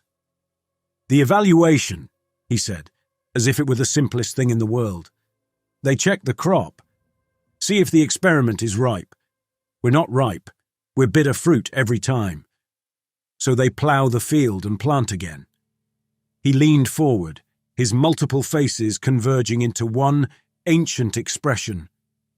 "This is a failing run, Bobby, one of the last ones, but we're getting close. The next one after this. No, 2 after. Timeline 4762. That's the one. That's the one where we win." "Win? How do we win?" "You make them laugh," he said. A flicker of his young self's smile touched his lips. "It's impossible, isn't it? How do you tell a joke to God? But you do it. On a Tuesday, the important Tuesday." He looked at me, his eyes suddenly sharp and focused, anchored in my present. "But to get to that Tuesday, you have to survive this one. He gestured around the room at the chaotic writings on the walls. "This is my map. I've been drawing it for 50 years. Every time they reset us, I remember a little more. They can reset our evolution, but they can't reset my memory of touching the core. I'm the glitch in their system, the part that remembers the failures." I took a step closer to the wall. It wasn't random scribbling. I could see patterns, dates, times, star charts. "What is all this?" "The playbook," he said. "The record of how we lose. Look." He pointed to a diagram of a knot, the same four-dimensional knot I'd seen in the quarantine lab. He had drawn it perfectly. "Stedman thinks it's an object. It's not. It's a question, and we keep giving the wrong answer." He started to shiver, a fine tremor that ran through all his visible ages. "I'm having lunch with my son now, Thomas. He's explaining his thesis on their language. Brilliant boy. Hasn't been born yet, but brilliant." His eyes lost their focus again, drifting away into a time that wasn't mine. I needed to pull him back. "Arthur, what do I do? You said I was the key. How—" His eyes snapped back to me. "Your mop bucket," he said, the words coming out in a rush. "Thursday. No, it was a Thursday last time. Don't empty it. The frequency of the water. It will match their carrier wave. You'll understand when it happens. Already happened. Happening right now in the timeline where you listen to me." He gripped the arms of his wheelchair. "They've been testing the wrong people, Bobby. They've spent billions of years watching the kings and the presidents and the scientists. They never once thought to look at the janitor. You're a variable they didn't account for." A sharp knock came at the door. "5 minutes!" Cafferty's voice called from the hall. Arthur flinched. "The man with no face is here," he whispered. "He's always on time." He looked at me, his expression pleading. "They see you, Bobby. Your condition, your face blindness. It lets you see them for what they are. Everyone else's brain is protecting them, showing them angels and pretty lights. You see the machinery, you see the math, and it terrifies them. That a simple creature could see their true form." He reached out and gripped my arm. "Don't let Stedman get you. In the timeline where he puts you in quarantine, the birds on the roof are just the beginning. The sky will be full of falling things by morning." Another knock. "Time's up." I had to go. I had 1,000 more questions, but my 2 hours were gone. "Arthur, what do I need to do right now?" He let go of my arm and pointed a finger at the opposite wall. Written in big, block letters, almost obscured by a dozen overlapping equations, was a single phrase. "Find the sister." "What sister?" I asked.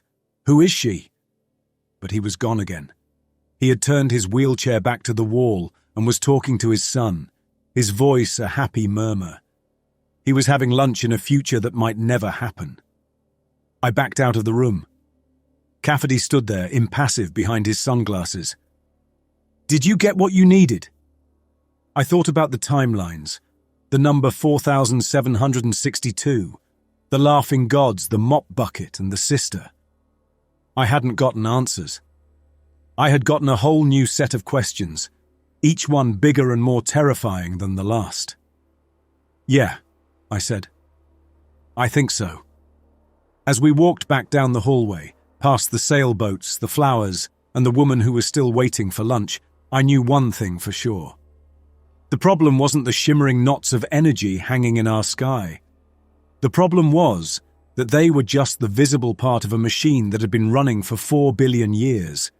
And according to the only man who could remember, we were scheduled for a system reset.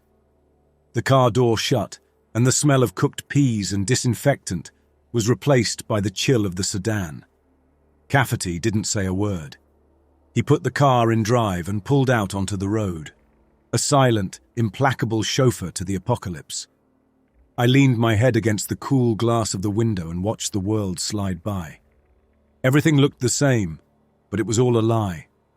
The palm trees, the pastel-colored houses, the billboards advertising cheap insurance. It was all temporary stage dressing for a play that was endlessly, tragically rehearsed. The laughing couple walking a dog on the sidewalk, Had they lived and laughed and died 4,000 times before? Was this the first time they'd held hands, or the 4,000th? The weight of it was crushing. It was like looking at a photograph of a dead person, except the dead person was everyone, and they just didn't know it yet. We drove back to the Cape. The pop music on the radio sounded thin and stupid. I thought about Arthur, a lonely lighthouse keeper on the shore of a sea of forgotten time. He wasn't mad. He was just drowning in the truth. He'd called me a glitch in the system, the part that remembers. No, he was the part that remembers. I was just the part that could see. When we arrived back at the LCC, the energy in the room had changed. It was a room full of the smartest people on Earth, and they were all staring at a test they didn't have the textbook for. They were arguing about signal processing and theoretical physics. They were rearranging deck chairs. I walked through the maze of desks, Cafferty behind me. Every eye was on me again.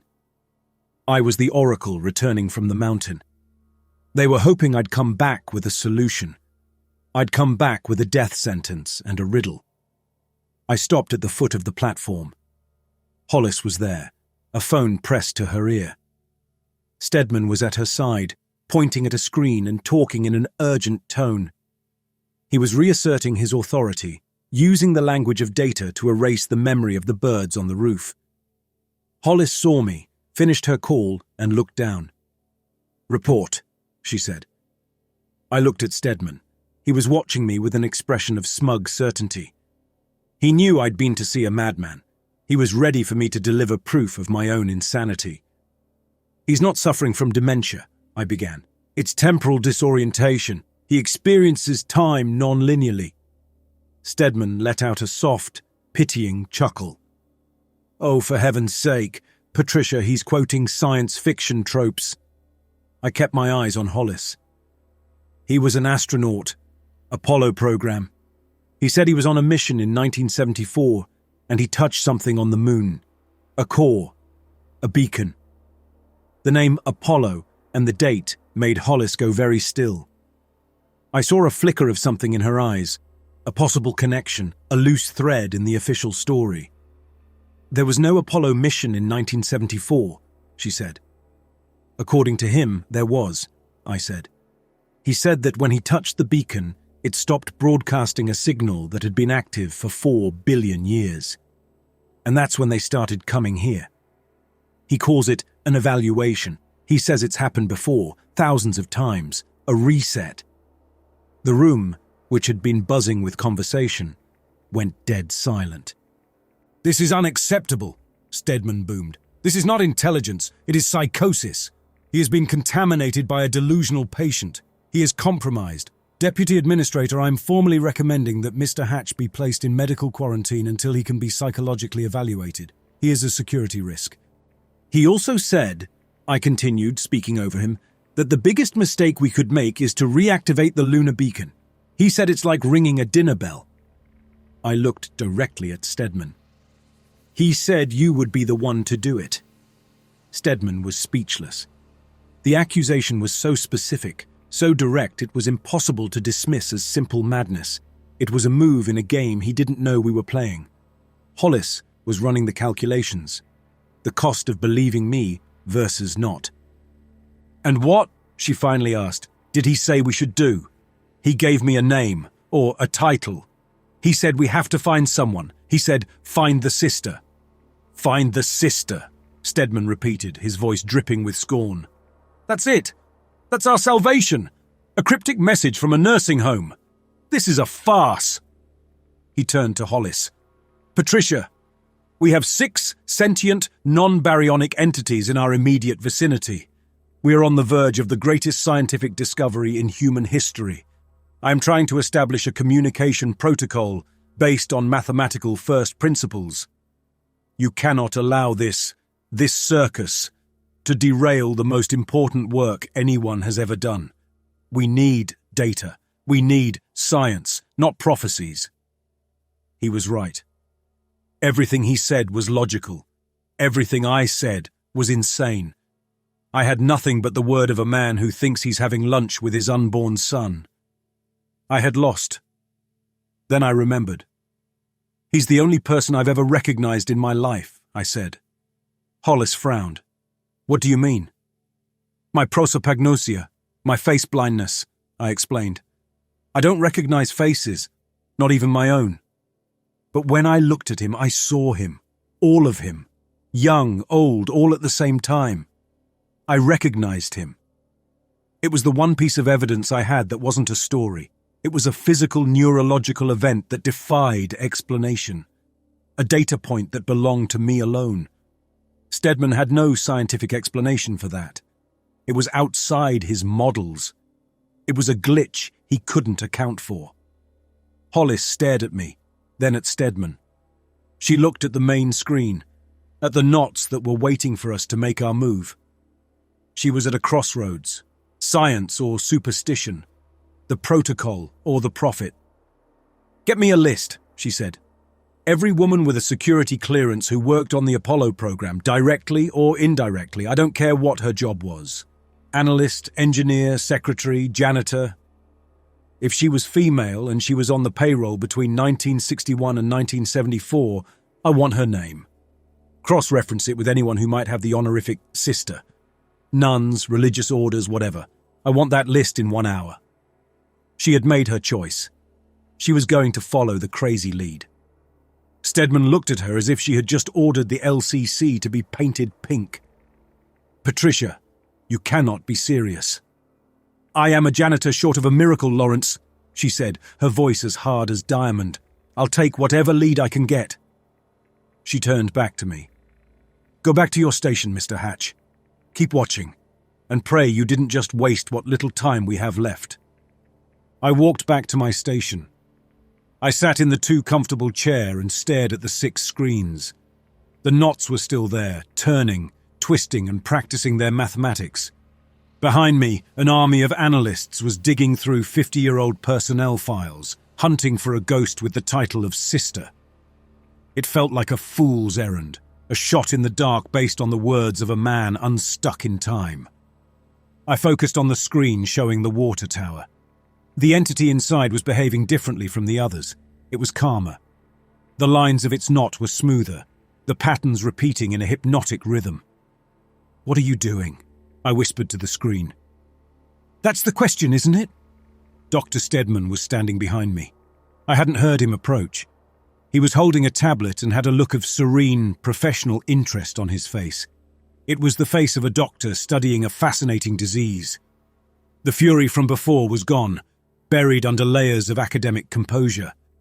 It was a more dangerous look. My apologies for our earlier disagreement, he said, his voice smooth as polished stone.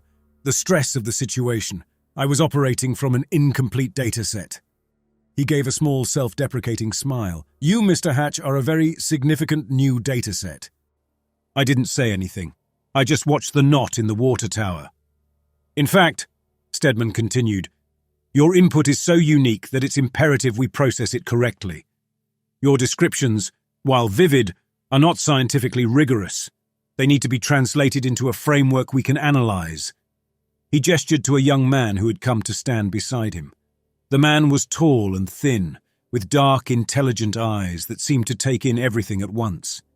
He wore a simple button-down shirt, but he had the same coiled energy as Stedman, the same air of intelligence. This is Dr. James Okonkwo.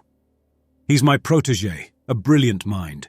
He specializes in xenosemiotics, the study of alien sign systems. I've asked him to interview you, to help us build a lexicon for what you're seeing.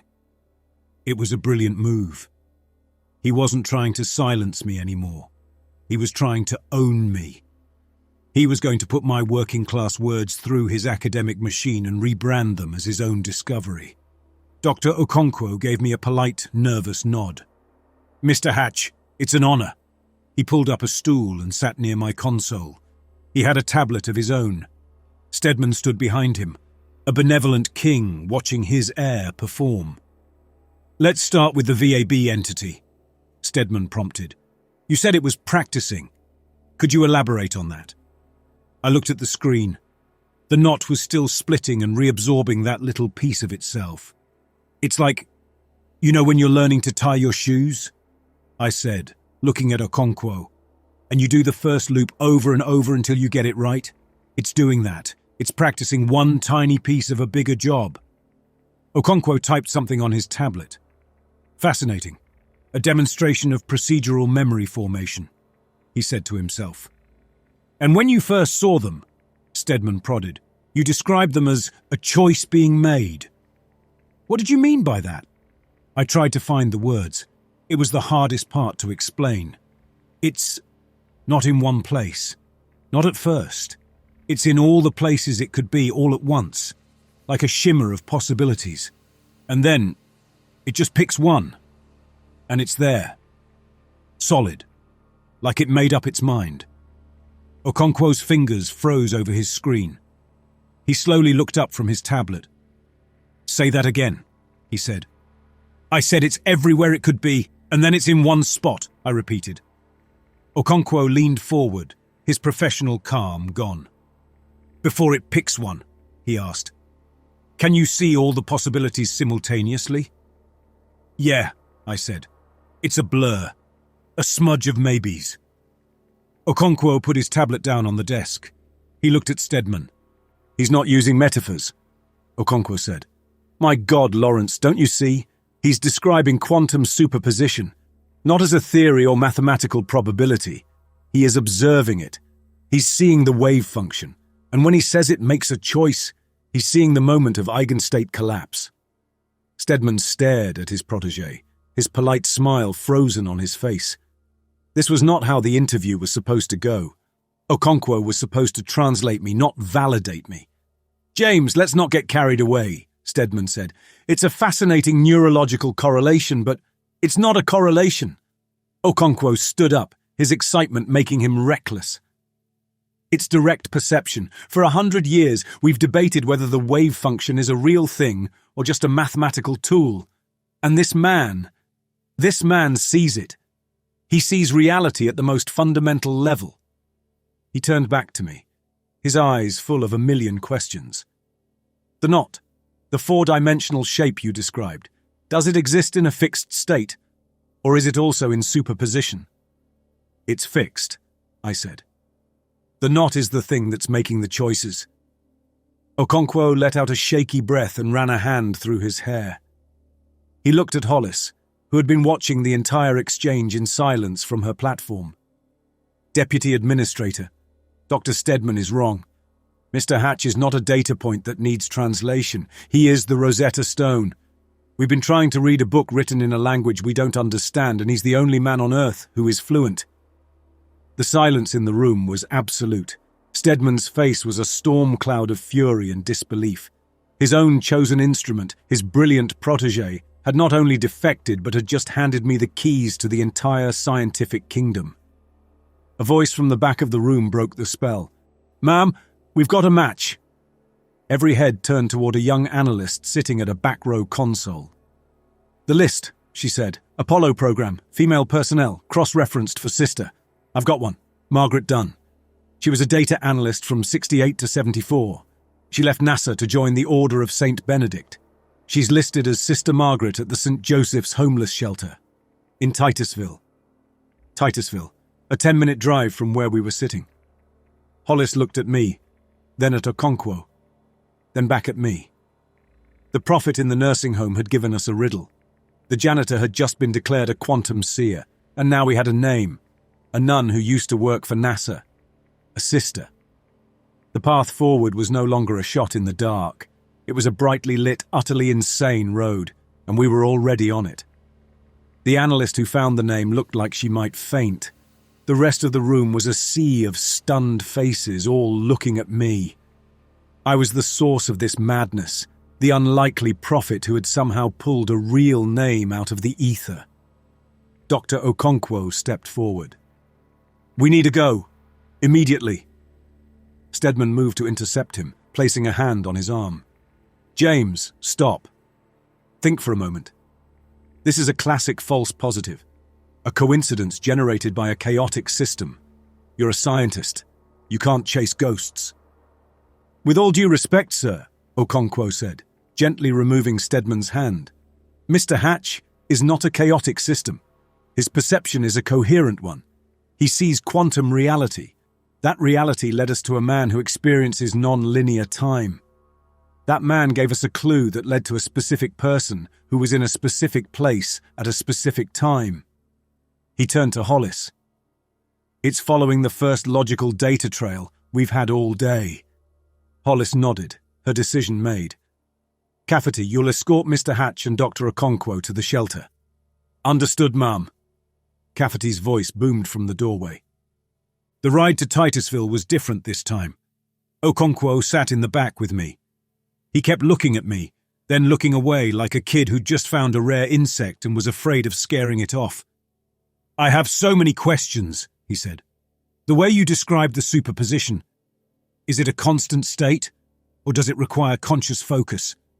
I just look, it's just there. Incredible, he breathed. He wasn't talking to me. He was talking to the universe. Cafferty drove, silent and focused, a human machine designed to follow orders.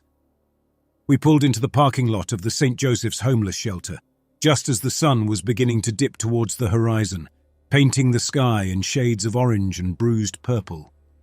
The shelter was an old, converted elementary school. The paint was peeling, and the chain-link fence around the asphalt playground was rusted through in spots. A line of men and women stood outside the main entrance, waiting for the doors to open for the evening meal. They were a collection of tired, worn-out faces, people who had been left behind by the world. They didn't look up at the sky. They had more immediate problems than angels. This was a place I knew. I'd volunteered here on Sundays, back before my life had been requisitioned. I'd mopped these floors. We got out of the car. The waiting people watched us, their eyes wary. A government car, a man in a uniform, a scientist and a janitor. We were a strange parade. I should go in alone, I said to Okonkwo and Cafferty. You'll spook them. A nun isn't going to want to talk to a man with a gun. Cafferty started to object, but Okonkwo put a hand on his arm. He's right.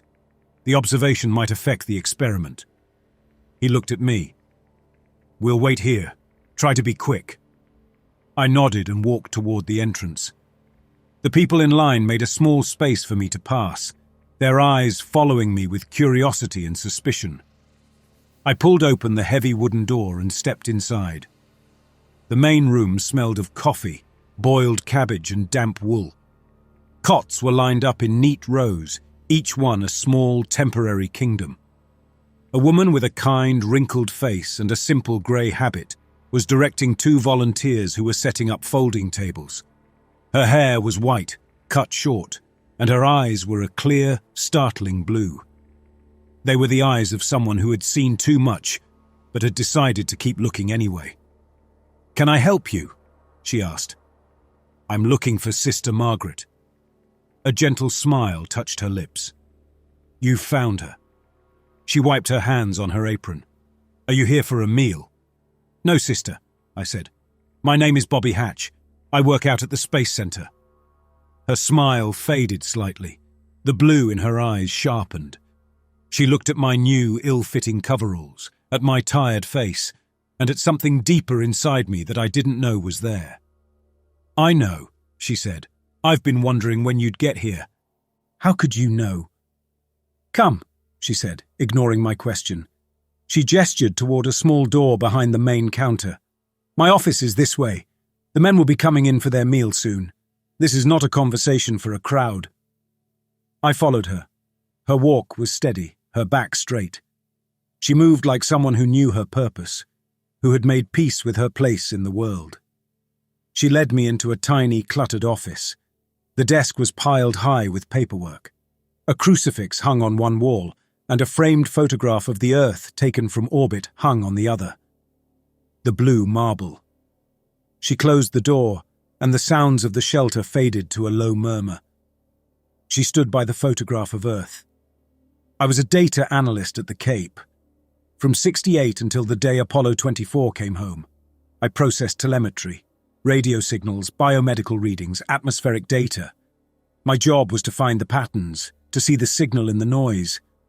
She looked at me, and her blue eyes were like a physicist's, seeing the underlying structure of things. And there was always noise, especially from the moon, a background hum, a static that shouldn't have been there. Everyone wrote it off as solar interference, instrument error, but it was too consistent. It was a signal, a steady 4-billion-year-old whisper. She paused. Then, in 1974, it stopped. The noise just vanished. And at the same time, all the internal reports on the Apollo 24 mission were classified at a level I had never seen before and sealed. The mission officially never happened. Apollo 24. The number was real. Arthur wasn't just rambling. You knew Arthur Brennan. He was a good man, she said, a flicker of old sadness in her eyes. Brilliant. He was the one they sent to look at the noise up close. The official report said he had a psychotic break from EVA exposure. The classified telemetry, the data they tried to erase but missed one backup of, it told a different story. His heart rate, his blood pressure, his brainwave activity. For 17 minutes, he was not just a man.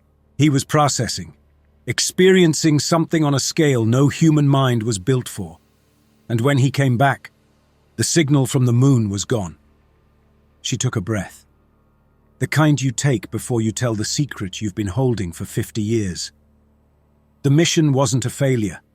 It was a success. They shut down the beacon, but the official report, the one that got buried, was that they couldn't do it with technology. The electronics they brought wouldn't work near the core. The demolition charges wouldn't arm. It was protected. So how did they do it? I asked, leaning forward, my hands gripping the back of a chair. Sister Margaret looked at me and a small smile touched her lips. They didn't. He did. The commander, a man named Peterson, a Kansas farm boy who flew jets in Vietnam, a practical man. The mission telemetry showed that for the last 5 minutes of the EVA, the only piece of equipment drawing power from the lander was the audio recorder. So we have his last words from the core chamber. She closed her eyes, reciting from memory. Houston, nothing's working. The field is neutralizing everything we try. Then there's a long silence. Then he says, well, if we can't break it, let's see if we can clean it. And for the next 3 minutes, the microphone picked up one sound, a rhythmic, sloshing, squeaking noise. I knew that sound. I'd spent half my life making it.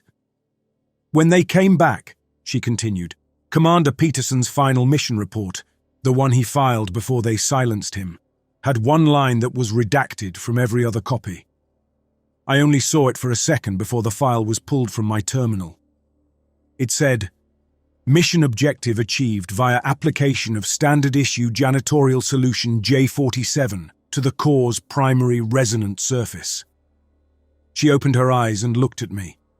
He mopped it, Bobby. He couldn't blow it up, he couldn't shut it down, but he was a man who had been given an order to neutralize a target. So he did the only thing he could think of. He performed an act of profound, absurd, and completely illogical defiance. He cleaned it. I sank into the chair, my legs suddenly weak. A mop. A bucket of cleaning solution. That was the weapon that had saved the world. It shouldn't have worked, she said. A chemical reaction in a vacuum on a device that operates on principles we can't imagine, but it did. Because it was a variable they could not have predicted. They are a system of pure logic, pure mathematics. And he introduced something that had no place in their equations. The simple, stubborn, nonsensical act of a man trying to clean up a mess. It created a paradox in their system, and their system crashed. They're not angels, I whispered. They're not gods. They're a computer. A very, very old one, she said. And they've come here to find out who broke their machine.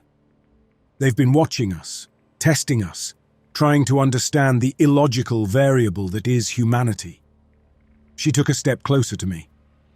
I left NASA after that. I had seen the data for a miracle, and the men in charge wanted to pretend it was just a failed experiment.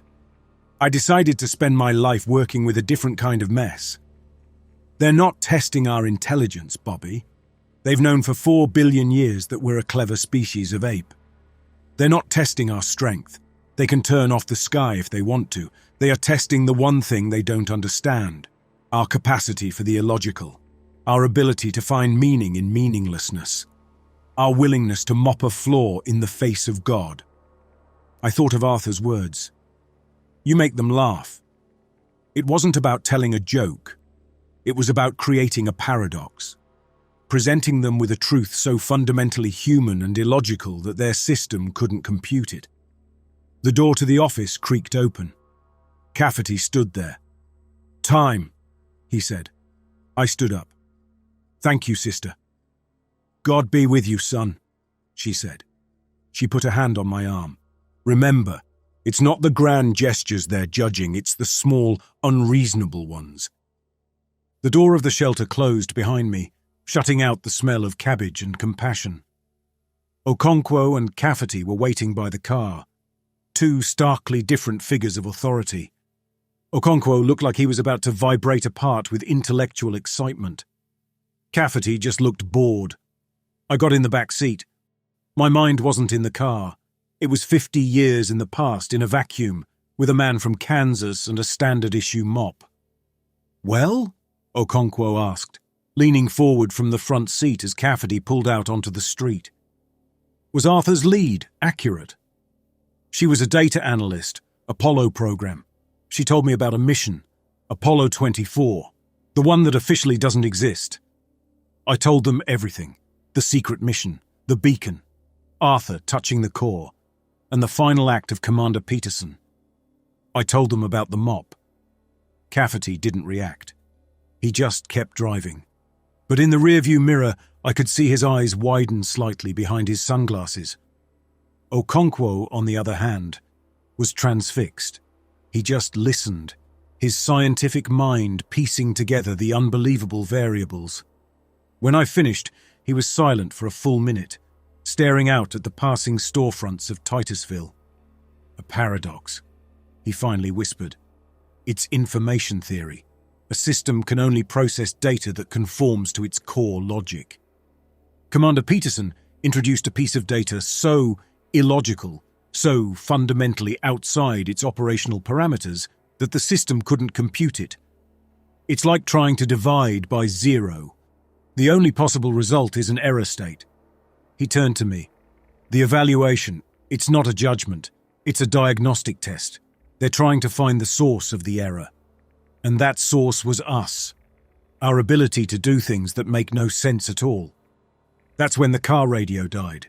It just stopped, cutting off a beer commercial mid-jingle. A fraction of a second later, the digital clock on the dashboard flashed a random string of numbers and went dark. "What was that?" Okonkwo asked. Cafferty's hands tightened on the steering wheel. "EMP." "No," I said, looking out the window. The setting sun was no longer a solid orb. It was bleeding at the edges, its light separating into distinct bands of red, green, and blue, like a bad television signal. "It's starting." Cafferty's secure radio crackled to life. A burst of static followed by a voice so panicked it was almost unrecognizable. It was Hollis. "All stations, this is Hollis. Stedman has initiated an unauthorized broadcast. He's locked himself in the auxiliary command post and reactivated the lunar beacon. Repeat, the seal is broken. He breaks the seal every time." Arthur's words. "What's the status?" Cafferty demanded into his handset. "Status is gone," Hollis said over a rising wail of alarms.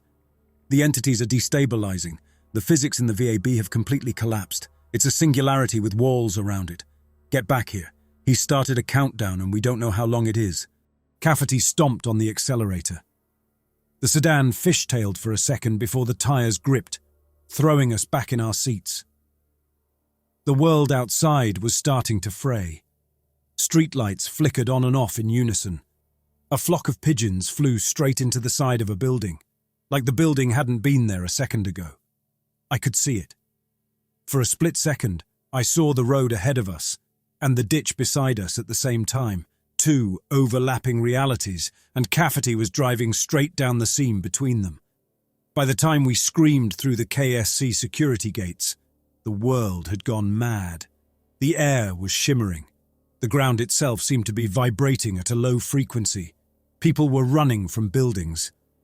The order of the day had been shattered. Cafferty drove straight onto the grass, bypassing the clogged roadway, and screeched to a halt outside the LCC. We burst through the doors into a scene of total chaos. The main screens were a mess of static and error messages that read "causality violation" and "local constant unverifiable." Hollis stood on the platform. She saw us and waved us forward.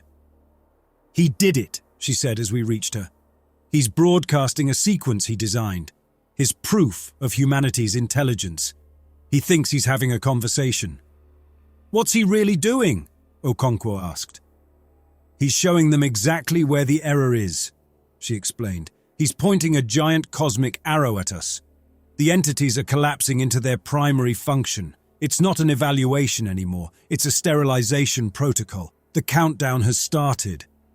"How long?" I asked. She pointed to a single stable readout on one of the few screens that still worked. It was a clock, but it wasn't counting down time. It was counting down a decay rate, a half-life. "That's the fine structure constant," Okonkwo said. "It's unraveling. When it hits zero, the laws of physics that hold matter together will cease to exist in this area."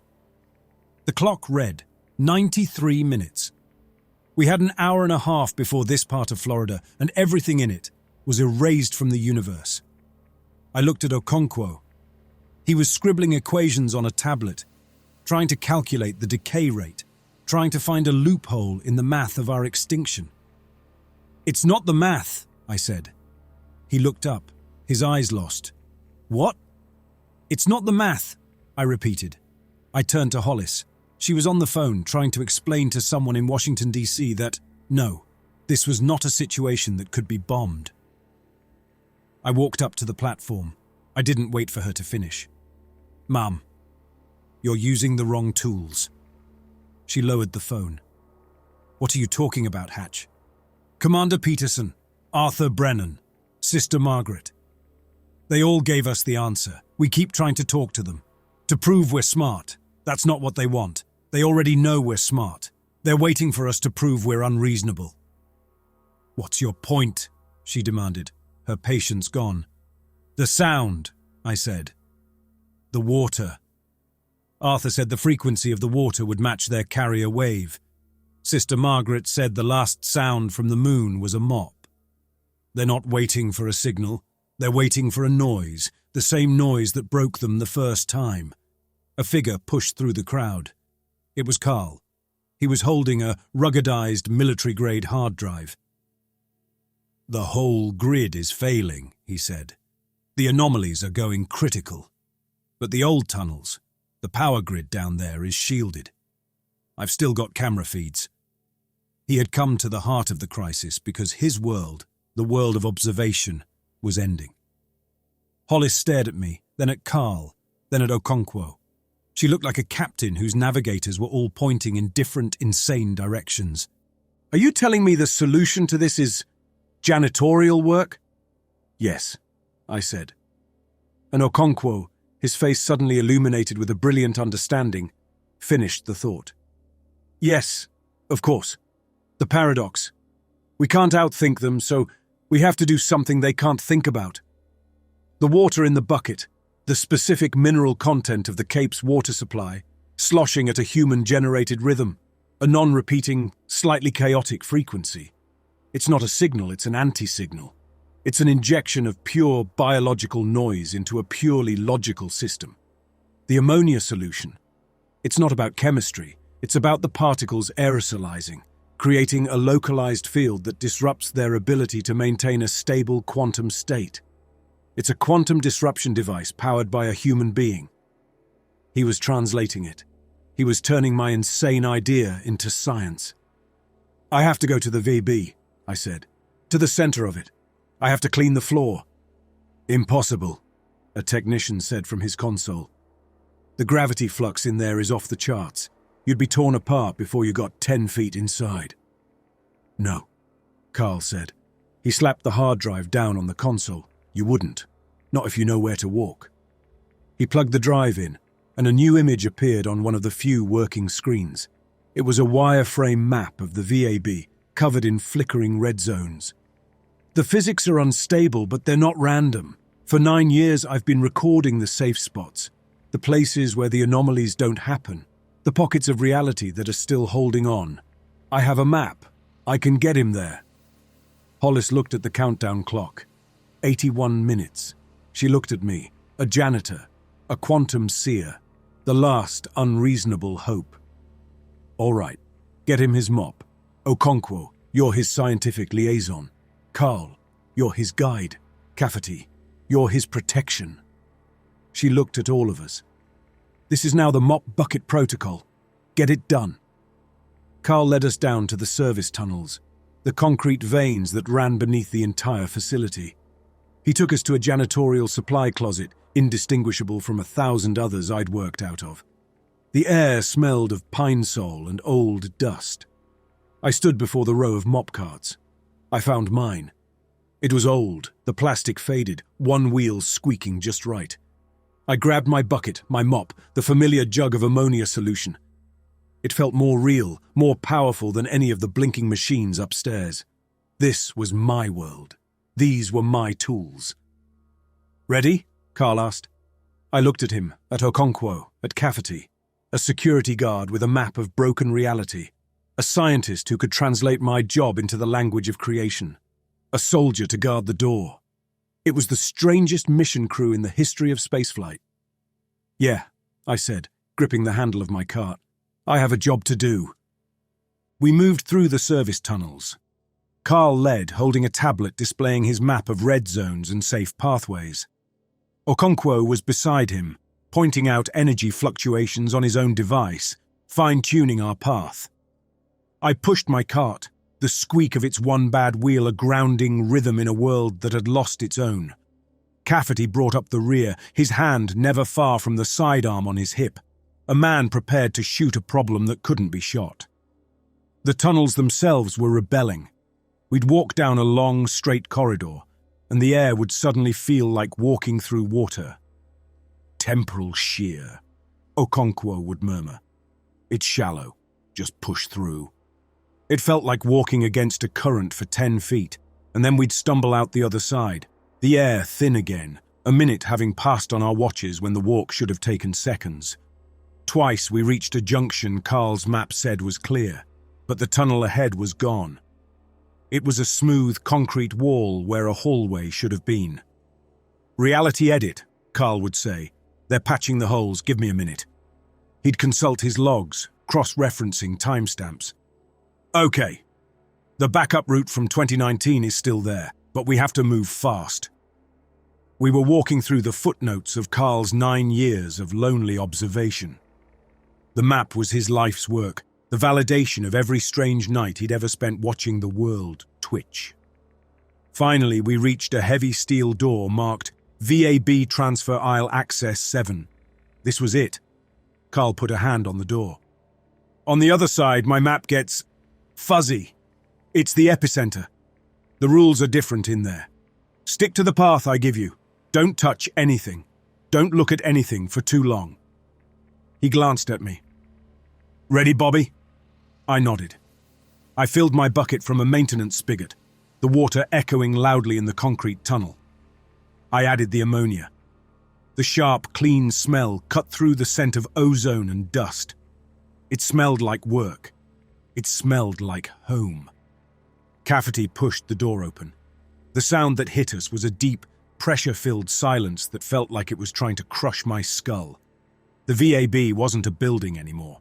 The 52-story high ceiling was gone, replaced by a swirling sky of fractured light and shadow. The far wall seemed to be 1,000 miles away 1 second and close enough to touch the next. Chunks of concrete and steel catwalk floated in the air, frozen in place like flies in amber. Gravity had been shattered into 1,000,000 different opinions. And in the center of it all, where the entity had been, was a storm of pure uncreation.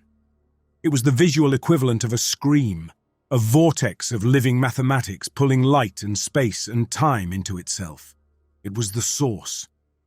Near the edge of the vortex, a lone figure stood, perfectly still. Dr. Stedman.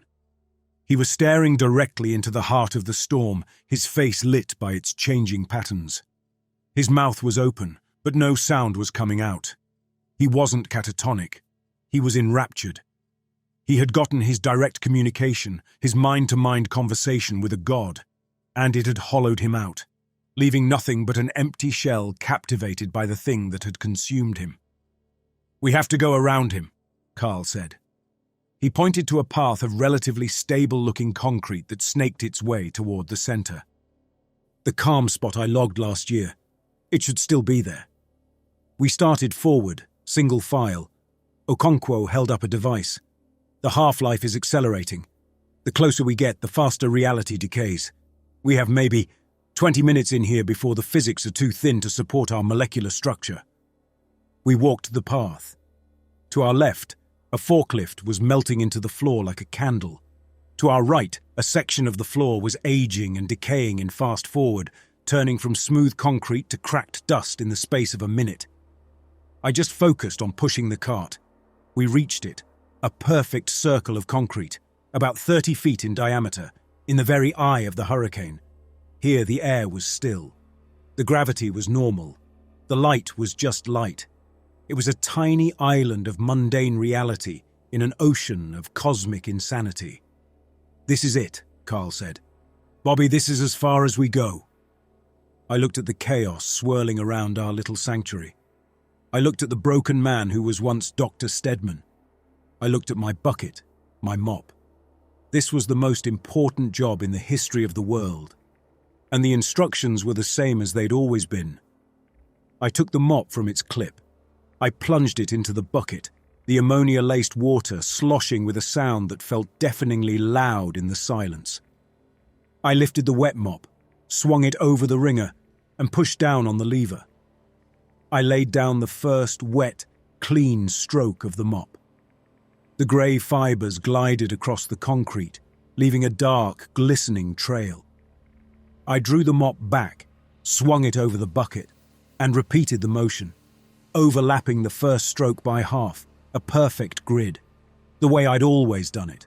The vortex didn't stop, the sky didn't vanish, the world didn't snap back into place. For a moment, a terrible certainty settled. It wasn't working. It was just a crazy idea from a crazy man, and I was just a janitor, cleaning the floor while reality ended. But then I saw the change. It was small, so small that anyone else would have missed it. The vortex, the screaming storm of uncreation, had been pulling everything in. Now, at its edge, a tiny piece of the chaos seemed to hesitate. The lines of its geometry, which had been folding inward, faltered. "Keep going," Okonkwo urged. He was staring at a handheld sensor. "The decay rate. It stopped accelerating. It's holding." I dipped the mop again. Slosh. I wrung it out. Squeak. I laid down another stroke. The smell of ammonia filled our little island of reality, a sharp, clean, earthly scent pushing back against the void. With every stroke, the hesitation in the vortex grew. It was like a machine that had encountered an instruction it couldn't process. Its perfect destructive logic was being fouled by a simple, repetitive, and utterly meaningless act. I wasn't fighting it or trying to understand it. I was ignoring it. I was imposing my own simple, boring human order on its cosmic chaos. Then the vortex focused on me. The silence ended. A sound began to build, directly inside my head. It was a sound of analytical inquiry. It was the sound of 1 billion years of logic trying to solve a problem. Query: what is this action? Analysis: application of a liquid solvent to a solid surface. Query: what is the purpose of this action? Analysis: removal of particulate contaminants. Query: particulate contaminants are not present. The action is redundant. The action is illogical. The questions were not words. They were waves of pure comprehension that swept through me, trying to find a purchase, trying to make me fit into their system. But I wasn't a system. I was a man with a job to do. I kept mopping, Recalibrating. Query. Is this action a communication? Analysis. The action lacks symbolic content. It does not conform to any mathematical or logical language. Conclusion. The communication is contentless. The communication is illogical. The pressure in my head intensified. The swirling chaos around us began to slow. The floating pieces of rubble wobbled. The vortex itself seemed to be constricting. It was focusing its entire intelligence on the single, unsolvable problem of me. And that's when I spoke. I didn't look up. I just kept mopping. "You've been watching the wrong people," I said, my voice echoing in the vast, broken space. "You look at the ones in charge, the ones with the big ideas, the professors and the generals, but they don't keep the lights on. They don't keep the floors clean. They don't make the whole thing run." I laid down another perfect, overlapping stroke. "You want to evaluate the experiment? Don't look at the scientist in his clean lab. Look at the man who scrubs the floor when the experiment goes wrong." Error. Error. Paradox detected. The least significant variable claims highest significance. System logic compromised. This was it. The impossible thing. The joke God couldn't understand. The idea that the most important part of a system might be the part the system was designed to overlook. The pressure in my head shattered, and it was replaced by a feeling. It was a feeling of surprise, of novelty, of a 4 billion-year-old system encountering something genuinely new for the very first time. It was the feeling of a system rebooting because it had encountered an error it could not solve. It was the feeling of a cosmic, silent, echoing laugh. And then, with a sound like the universe taking a deep breath, everything snapped back. The sky above us became the concrete roof of the VAB. The floating rubble crashed to the floor with a series of metallic clangs. The melting forklift solidified. The distant wall was just a wall. The silent scream of the vortex collapsed in on itself and vanished, leaving behind nothing. The world was solid again. The physics were back to being boring and predictable. Dr. Stedman, who had been staring, transfixed at the vortex, blinked. The divine light in his eyes was gone. He looked around the VAB, confused, like a man waking from a long, strange dream. He looked at me, at my mop, at the clean patch of floor I'd made. Then he looked at his own hands as if he'd never seen them before. He didn't scream or rage. He just sank to his knees and began to weep, silent, racking sobs for a universe that had not chosen him. The test was over. The countdown clock was gone. Humanity hadn't passed or failed. We had simply broken the test. We had introduced a variable so human, so illogical, and so unreasonable that the only thing the system could do was hang. It's been a year. The world didn't end, but it didn't go back to normal either. The visitors, as the news still calls them, are still here. But they're different. The shimmering angels over Paris and Tokyo are gone. Instead, the knots of living math just sit there, dormant, like a computer that's been put to sleep. They've become a part of the landscape. Tourists take pictures of the one in the VAB. Scientists, led by a newly promoted Dr. Okonkwo, study them. Their primary instrument is a high-resolution camera pointed at a janitor's mop bucket, analysing the chaotic slosh of water for patterns. They call it observational paradox mechanics. They gave me a consultant's contract.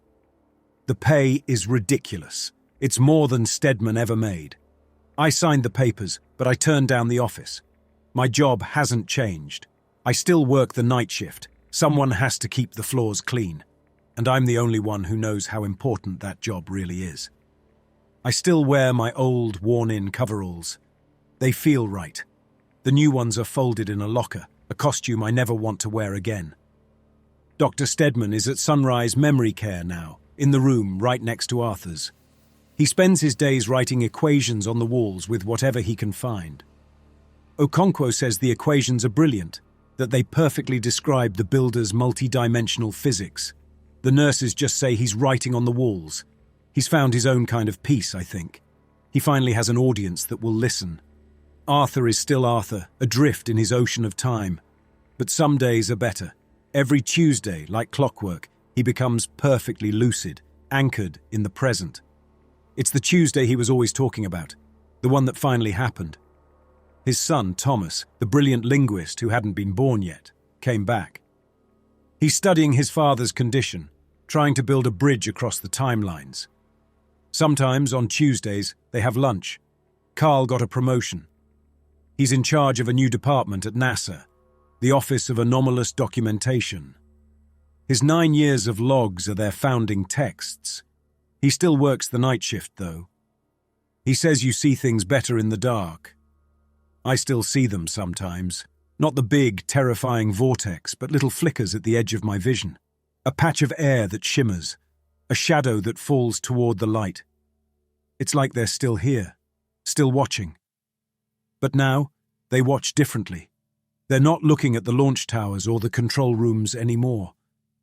They're watching the service tunnels, the loading docks, the break rooms. They're studying the people who keep the whole thing running. They're trying to understand the paradox. My life is quiet again, the way I like it. I go to work, I mop the floors, I go home. Chairman Meow's diabetes stabilized a few months ago. The vet called it a spontaneous remission, a miracle. I just think he got exposed to a place where the rules were a little more flexible. I don't question it. Some things don't need understanding. You just have to accept them. Tonight, I'm back in the VAB, in the transfer aisle. The place is the same. The echo of my mop bucket still takes exactly 7 seconds to die, but there's a new feature on the floor. A small bronze plaque set flush with the concrete. I have to mop around it every night. It's on the exact spot where I made my stand. I've never actually read the words on it. I don't need to. I was there. I know what happened. I know what was won. We didn't win an argument or a war. We just won the right to keep being ourselves, illogical, unreasonable, and stubbornly, inexplicably human. And as I lay down the first clean stroke of the mop, leaving a glistening, temporary trail on the floor of the cathedral where we met our makers, I know that my simple, overlooked, invisible work is the most important job in the whole damn solar system. I'm the man who guards the paradox. I'm the reason the test is over.